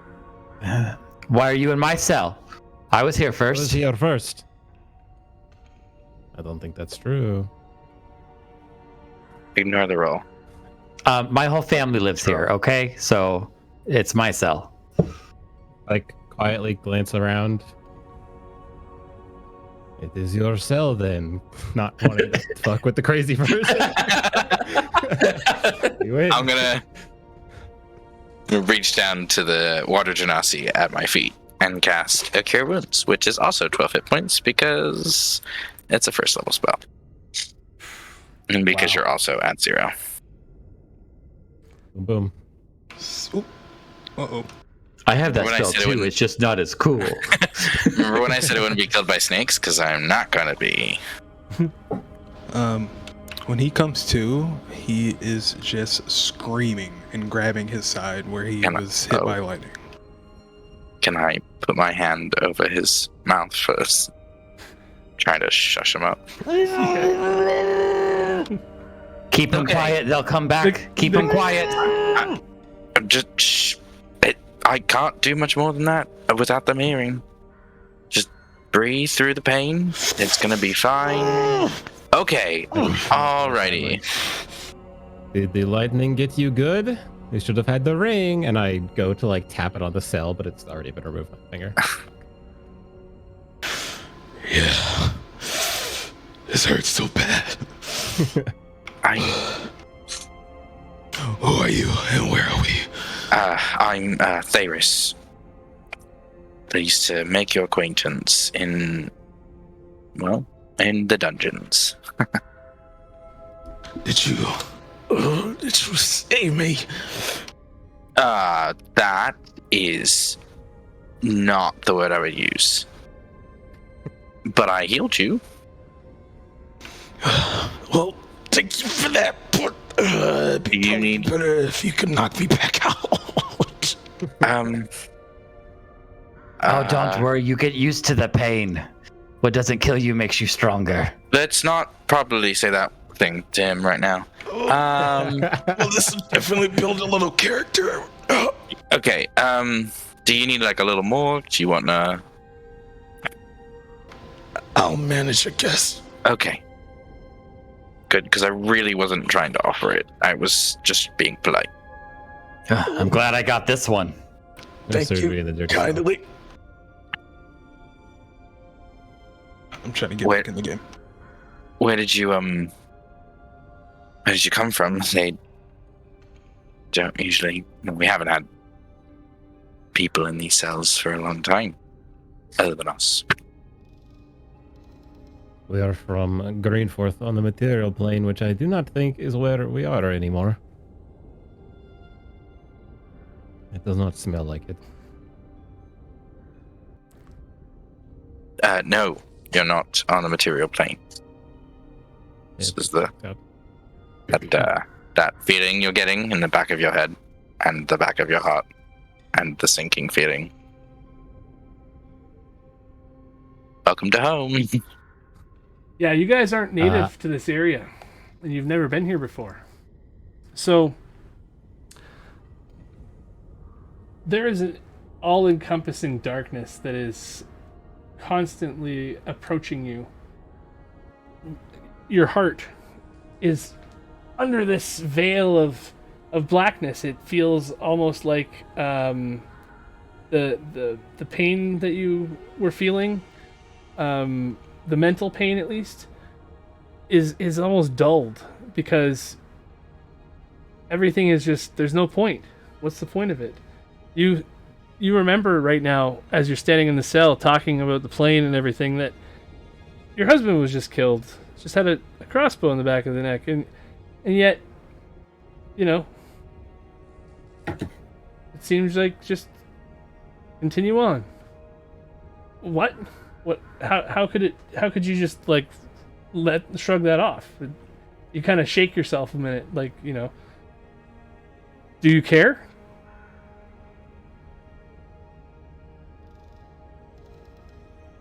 There's like this weird pause of realization. And then Moreau instantly just like sits cross-legged on the ground and pulls out the book and tries to figure out where the fuck he is. You don't have the book on you. There's all your stuff. You actually see a bag with that you keep the book in, and you can see the place where you had that vial of the ichor, the red ichor in the vial. That it's gone now. Well, shitty shit. Oh yeah, they don't let you keep your things here. Yeah, I suppose that makes a little bit of sense. We had something on us when we came that is probably bad news. So potentially it breaks free and kills everybody, or it breaks free and they use it to kill everybody. So, I mean, potentially all of our problems will be solved. Well, most of the things here are already dead. I think the four of us are the living things.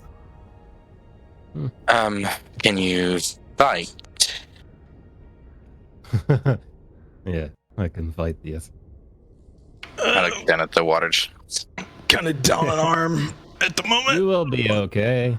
Yeah. Okay. So eventually, yes.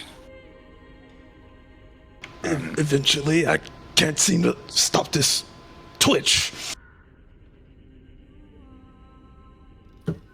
He's spazzing out.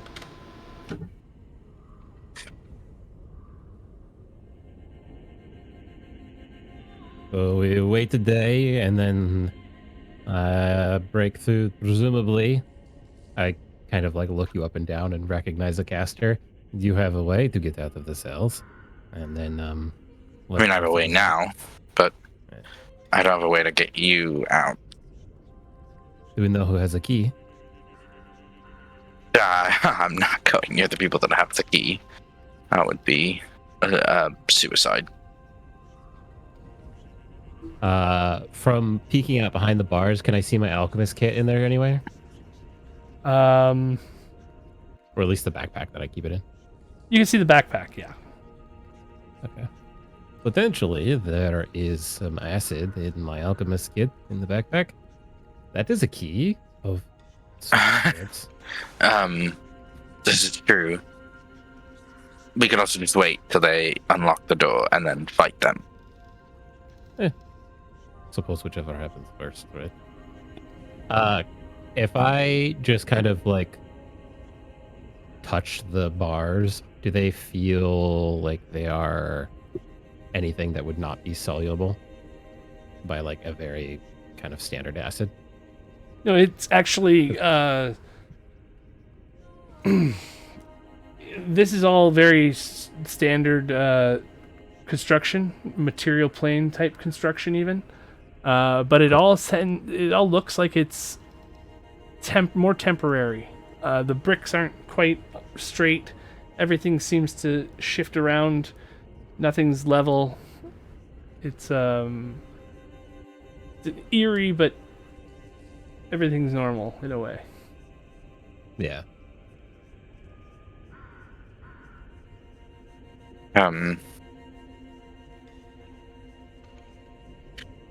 We will need our strength, won't we? We're going to fight. Yeah, that is probably going to be the best. I mean, I don't usually use a weapon, so I'm kind of in my prime element here, so. This is gonna suck. I'm gonna plop down, knowing that we're all kind of at low hit points. I'm gathering what strength I can from the Raven Queen, still being relatively close. What do we have a name for the place that we're at? Dower Craig Creek or Dower Craig Keep. Okay. Being in sort of one of her more sacred places than anything, I'm gonna kind of draw and power the building around me. I'm gonna sit down for 10 minutes and cast a 3rd level. Where did it just go? Prayer of healing for Very nice. everyone. If I can target multiple people, right? Yeah, that's everybody within. Or your. I meant like actually target. Oh. Yeah, There it is. I figured it out. Here we go. Prayer of healing. Not a spell that I did prepare it. I just didn't put it in my favorites. 3rd level slot. Here we go. Normal. Ooh, that was nice. That was very good. So sometime later,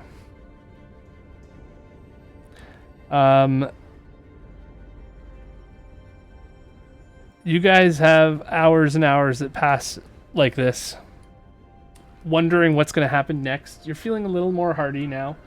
Definitely helped that you got that little boost. You feeling this cleric's influence on the area. It's sort of a calming feeling, actually. The despair feeling is slowly residing a little bit, or falling back a little bit, and the healing, like, it feels like warmth, like a warmth of a hearth, and something that's rare here, because all all the flames so far seem to be devoid of heat. They're more light and kind of desaturated as well. And then the colors are very vibrant here at all. All of that just sort of comes out more when you have the juxtaposition of it and the healing comes in. And you actually feel lifted better. It allows you to sort of get a little bit of a rest in, and you can roll hit dice if you like for a short rest. I didn't mean to roll that. As that's happening, and you guys are basking in the glory of this cleric, who, I mean, only the one that's talking to the rats seems to know him, but his pale skin sets him apart. You guys have seen elves before, I'm sure, in your travels, but I don't know if you've seen a Shadowfell before. In fact, I don't think you have. I would most certainly have not. I've been nowhere Negative. near underground. Fuck the underground. And Myra, that feeling of falling and hitting your face, that's coming to pass now. And Good morning. so, all of a sudden, these you realize like there's mist surrounding you. Wow, lots of dice. Look at that. Short rest, Crazy. man. So many dice. Yeah. The mists all turned shadowy. The air gets colder. It was cold before in Barovia, but it's now it's a dry cold. The rain's gone. There's no rain here. It's just dry and it feels like ashy, and after the rain I guess it's a good thing. But passing through the portal, it definitely by the time you get to the end of it, it almost feels like you're dehydrated from the experience as well, as you are planted down on this surface here. Let me try to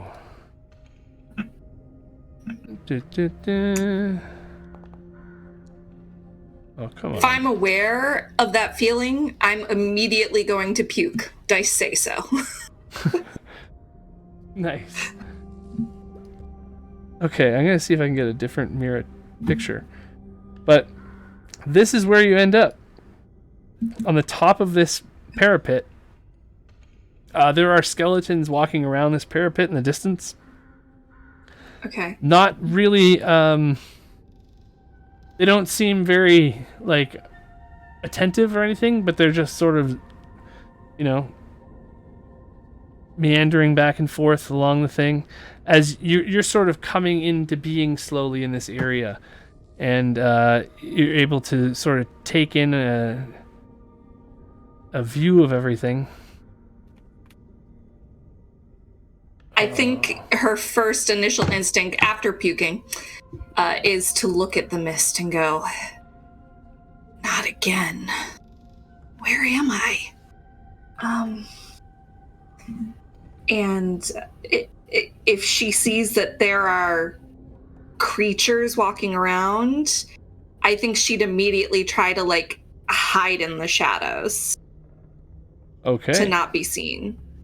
Give me a stealth check as you... I think you're a little bigger than that too.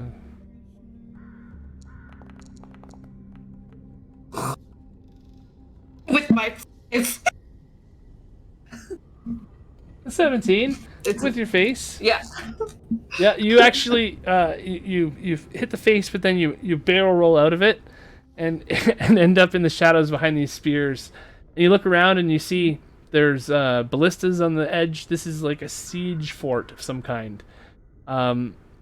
The whole area seems to be surrounded by undead. You don't know where, but you've teleported somewhere else in Barovia or something. Maybe not Barovia though, because that was a strange vision that you had, different than any of your other ones. You never felt the feeling of turning into a bird before. For one thing, and she'd immediately check her pouch to see if the the cards are still there. They are. All right, she'll pull them out and She's gonna pull one. Okay.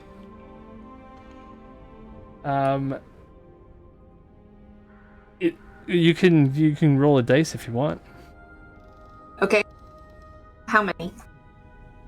Just roll a d20 because I only have a few cards that I will choose from. I was gonna say That'd there's be 78 six. cards in a tarot deck. Yeah, exactly. I was like, I could also just grab one of my tarot deck, but the cards are different, so... Right.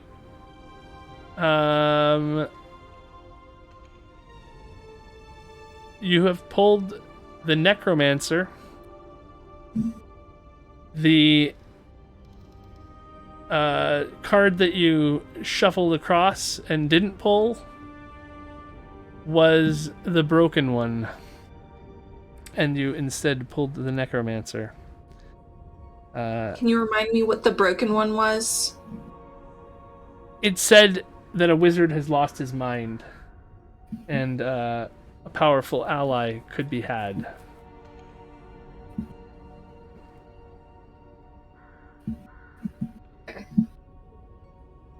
And pulled Necromancer instead.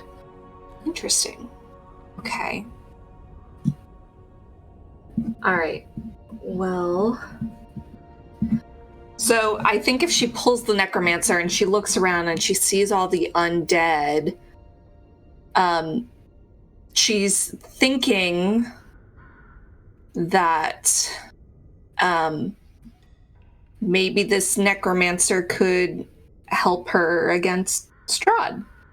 It's not a bad thing to have somebody who can control the undead around a vampire. This is true. So, she's going to try to look for a way, I guess, further into the fort, very stealthily, to see if she can find this Necromancer.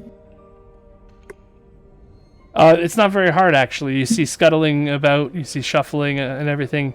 And just past, like, as you go around this bend and to the other side of the fort, towards the north end of the fort, you pass by the entrance and you come up over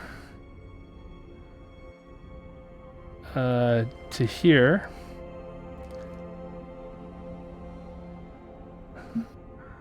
I will have to bring people to the map in a second. You notice that there is a procession of wights and war priests and necromancers, all bringing a group of seemingly helpless individuals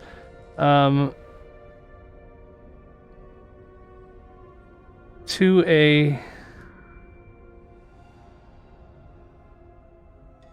ceremony of some sort. I'm just having a hard time with tokens for a second here. They are being brought to this altar, and they seem very resistant to the thing. They're looking all around, looking for a way out. They are surrounded, and they all look a little weak. They don't seem to have weapons and things with them.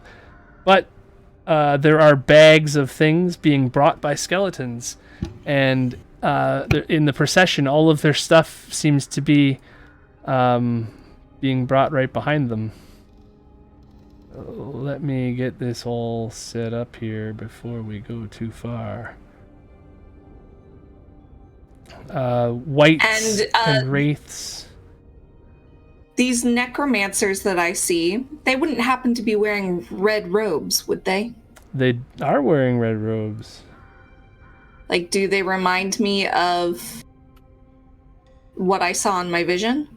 They do. They are very strikingly similar to the ones you've seen in your visions. And I'm trying to make this scene go active, but my mouse is dead and I keep forgetting. I think we can activate it now. So this is what you look down and see. It is a crazy scene. You are here on this parapet, and as you travel north, things start to come into vision here. And unless I didn't put the light in properly. I mean, it's the objects are definitely hiding lots of things. So yeah, if you move forward more, you should be able to see more. Where am I? a little bit. I mean, I'd have to get down, right, to go any further. Oh, you mean? Oh, there we go. All right. So now Northward. you come to the edge of this parapet walkway around this keep, and you're still concealed. There are skeletons up in the distance up ahead of you, and there are some on top of this area here where the ballista is to your left.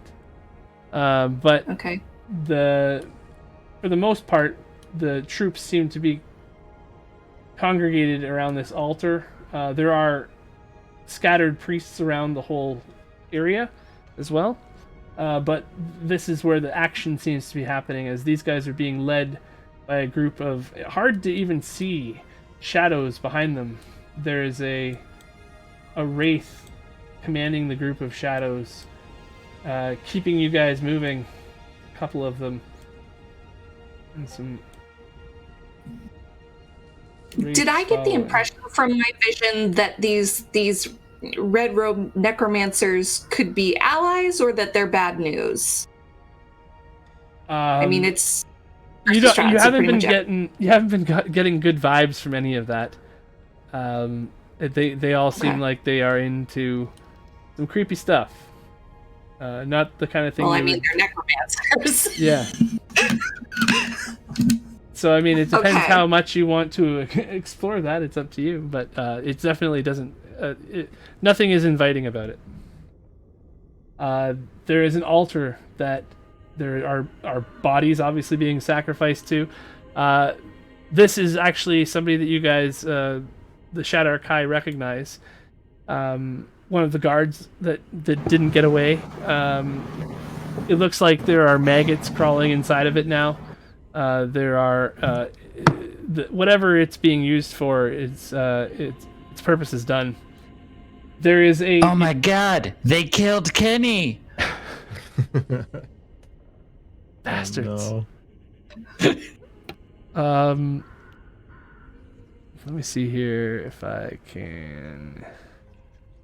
Yes. So one of the priests looks over at you guys, and you see. Oh, his no, thank you. face, Oh, And he Hey, smiles and says, "Come closer." And that's that gnarly sound of the vocal cords rubbing like bone on bone you're hearing. And he beckons you to come to the altar. Who's first?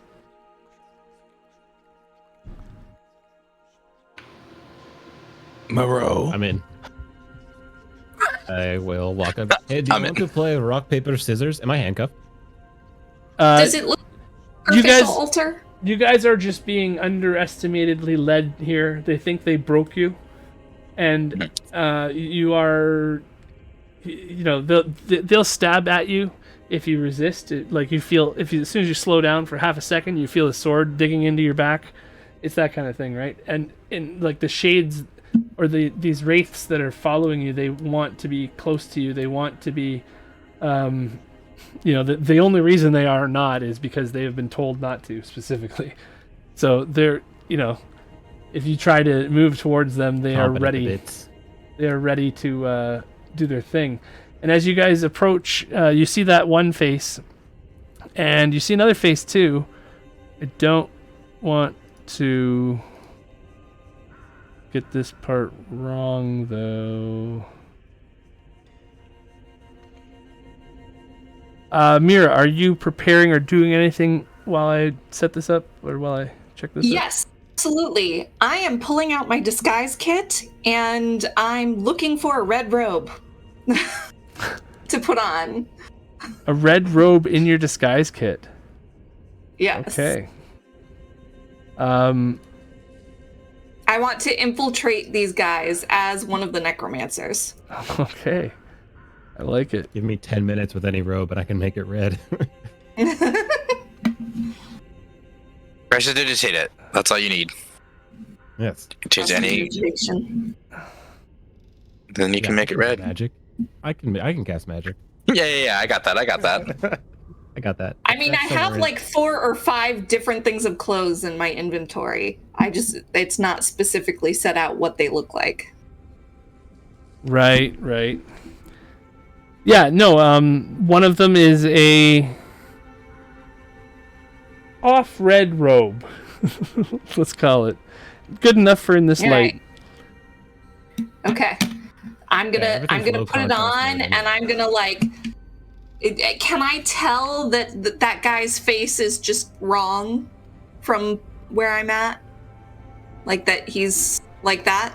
Yeah, you probably could. Yeah. I'm gonna give me a pull out perception. some makeup and Give me a perception check. Perception check? Okay. Yeah.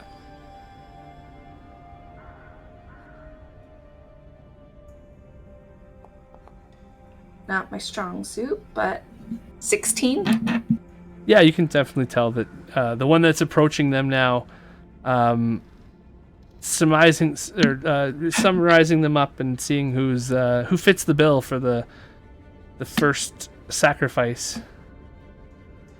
I'm quickly going to like put my fingers in like the dirt on the rocks and like put some under my eyes and like do some contouring around my cheekbones to make myself look more skeletal. Okay. And then I'm gonna like slowly kind of drop down to the lower level and kind of like meld into the crowd. Okay, I'm just going to keep you in your outfit so that we don't get too confused. But we can put a little condition on it or something that says that you are red. Disguised. I was going to see if I had a disguised. I have deafened, diseased, distracted, distracted. Let's do that. Is her disguise good enough to fool us As long as that it's she's not a mess with my necromancer? rolls. Yeah, you're going to have to give me a performance check as soon as you encounter anybody here. Also, as soon as you get close enough, too, this creature here at the top of the screen becomes I apparent don't that see a creature there. it becomes apparent that this Oh, there it is. vulturous creature is the one who's in charge. As Oh. Moreau, you recognize the canister in its hand, and Myra, you recognize the canister as well. This is sort of a artist's representation of this creature. It's carrying a staff made with a human skull, and it's got the red container with it. Ooh, spooky guy. Yeah. Mhm. Ooh, spooky like guy. Spooky guy. Okay. Would I have ever seen anything like this file in Orwin's shop? Anything like it that I could kind of grasp? What is this? It's obviously important. You're 30-something feet away from a vial like this big. So, I mean, it's not like you can investigate it from there. It looks like a magical type of thing, like it's ornate, and it's got golden seals. Right. Well, I'm gonna hold off. Does this altar look like it's sacrificial? It definitely does, and there is a body on the other side right here that has been recently sacrificed. The priest and the vulturous creature keep moving towards the people here, and they start to you see the priest starts to sprinkle vile smelling water on the ground in front of you, and like on you, like a holy water and thing, but instead it stinks. And immediately I need you guys to make a saving throw, wisdom save. Oh, damn it. Moreau and Oh, okay. Marseille. Oh, not us. Okay, great. Sorry, did you say wisdom or constitution? My brain just Wisdom. stopped working for a second. Okay, cool. 13. Oh no. Okay. We're both really wise. Both of you need to roll a characters. d6. Okay. Oh. Uno. Oh, I'm sure that's the no. best one. Okay. It's like So you it's see, like a race, right? The highest one's the best. they were walking, and then as soon as they got hit with these droplets, they just stopped walking. Ranger, Wait. like you're being pressed forward by these shadowy creatures there, and you're bumping into your friends in front of you, or to the people in front of you now. I have a question. Yeah. Does my... No, I don't think it does. I have this, but I don't think that would do anything here. Oh, that doesn't give you the text. I'm immune to the poison condition, have advantage against poison damage, but I'm assuming this is not the poisoned condition. It is something... Right, and you feel slightly that fancier. this is... You're immediately thinking, like, oh yeah, you're going to hit me with some water. And then all of a sudden, it's like your soul is being torn away from you. Something just tragic just happened. You just almost feel like crying. You see your husband's face again. You're just stopped. I just moving. start crying then. You like are not physically in your body. You're entirely in your mind right now. And Marceau, you as well. I mean, you witnessed the murder basically. You saw the crossbow bolt sticking out. It's that image is sitting fresh in your mind right now, and all the times that your friend, the three of you even like had quite a bond in a way, because fighting against such tyranny brought you all together so very close, and you got to witness this relationship that was special, and you were standing right next to him. We all grew up together as well. He's making a pool of tears below him. Yeah, same. And as this ritual is about to commence, you get a cold feeling in the back of your spine as this creature pushes you, and you snap out of it. The priest steps aside, and the vulturous creature takes another step and goes back around the altar again. He's preparing the vial, the contents of the vial, and he steps on this body as he does it. Oh no. He, I guess, I don't really want to start this up until next week, because we have a long time now. Basically what's going to happen here is this creature is about to begin a ritual that Myra is obviously 20 feet away, so she can do something about stopping. You guys have all of your gear is out here. It's like with this wraith guy here. He's carrying a bag that's got like all the stuff, because he's going to show it. You can see he's walking around. He's trying to bring it to the priest, and deposit all your items and everything like that. Give them to the guy who is supposed to get them. And the priest takes the bag and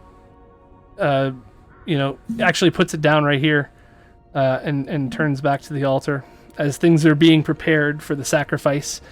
And we'll stop right there. I think for next week we can come into roll initiative, as we'll see who acts first on things as this guy begins his chant, and that's what we'll start next week. Awesome. Thank you so much, Nice. guys. Gee. Thank you. Sorry we Before I started forget, late. I have to change my max health before combat starts, because it is actually lower than... Once I don't have the amulet on, it is only 76. Ah, gotcha. Yes. So much HP. How did you get so much HP? I have I'm a martial class, technically, and I have an amulet of health, so I have 19 con.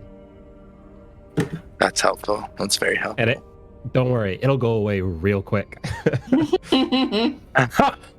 Mostly due to self damage because You might- Haha. Yeah, you might be punching yourself in the face a few times, eh? Mostly blood hunters, like, cut. But Yeah. if your fists, then you're gonna Might as well. you're gonna have to punch. I just yourself bite my in the tongue. face. Nice, works in life, eh? Okay. Yeah, exactly. Yeah. So thanks, guys. We will be back next week, same bat time. Not exactly though. We'll work on that. We'll let you know in the Discord, and we will do D&D next week on Friday as well. Ciao for now. Sick. Have a great week. Booby. Take care. Don't let the Shadowfell despair hit you on the way out.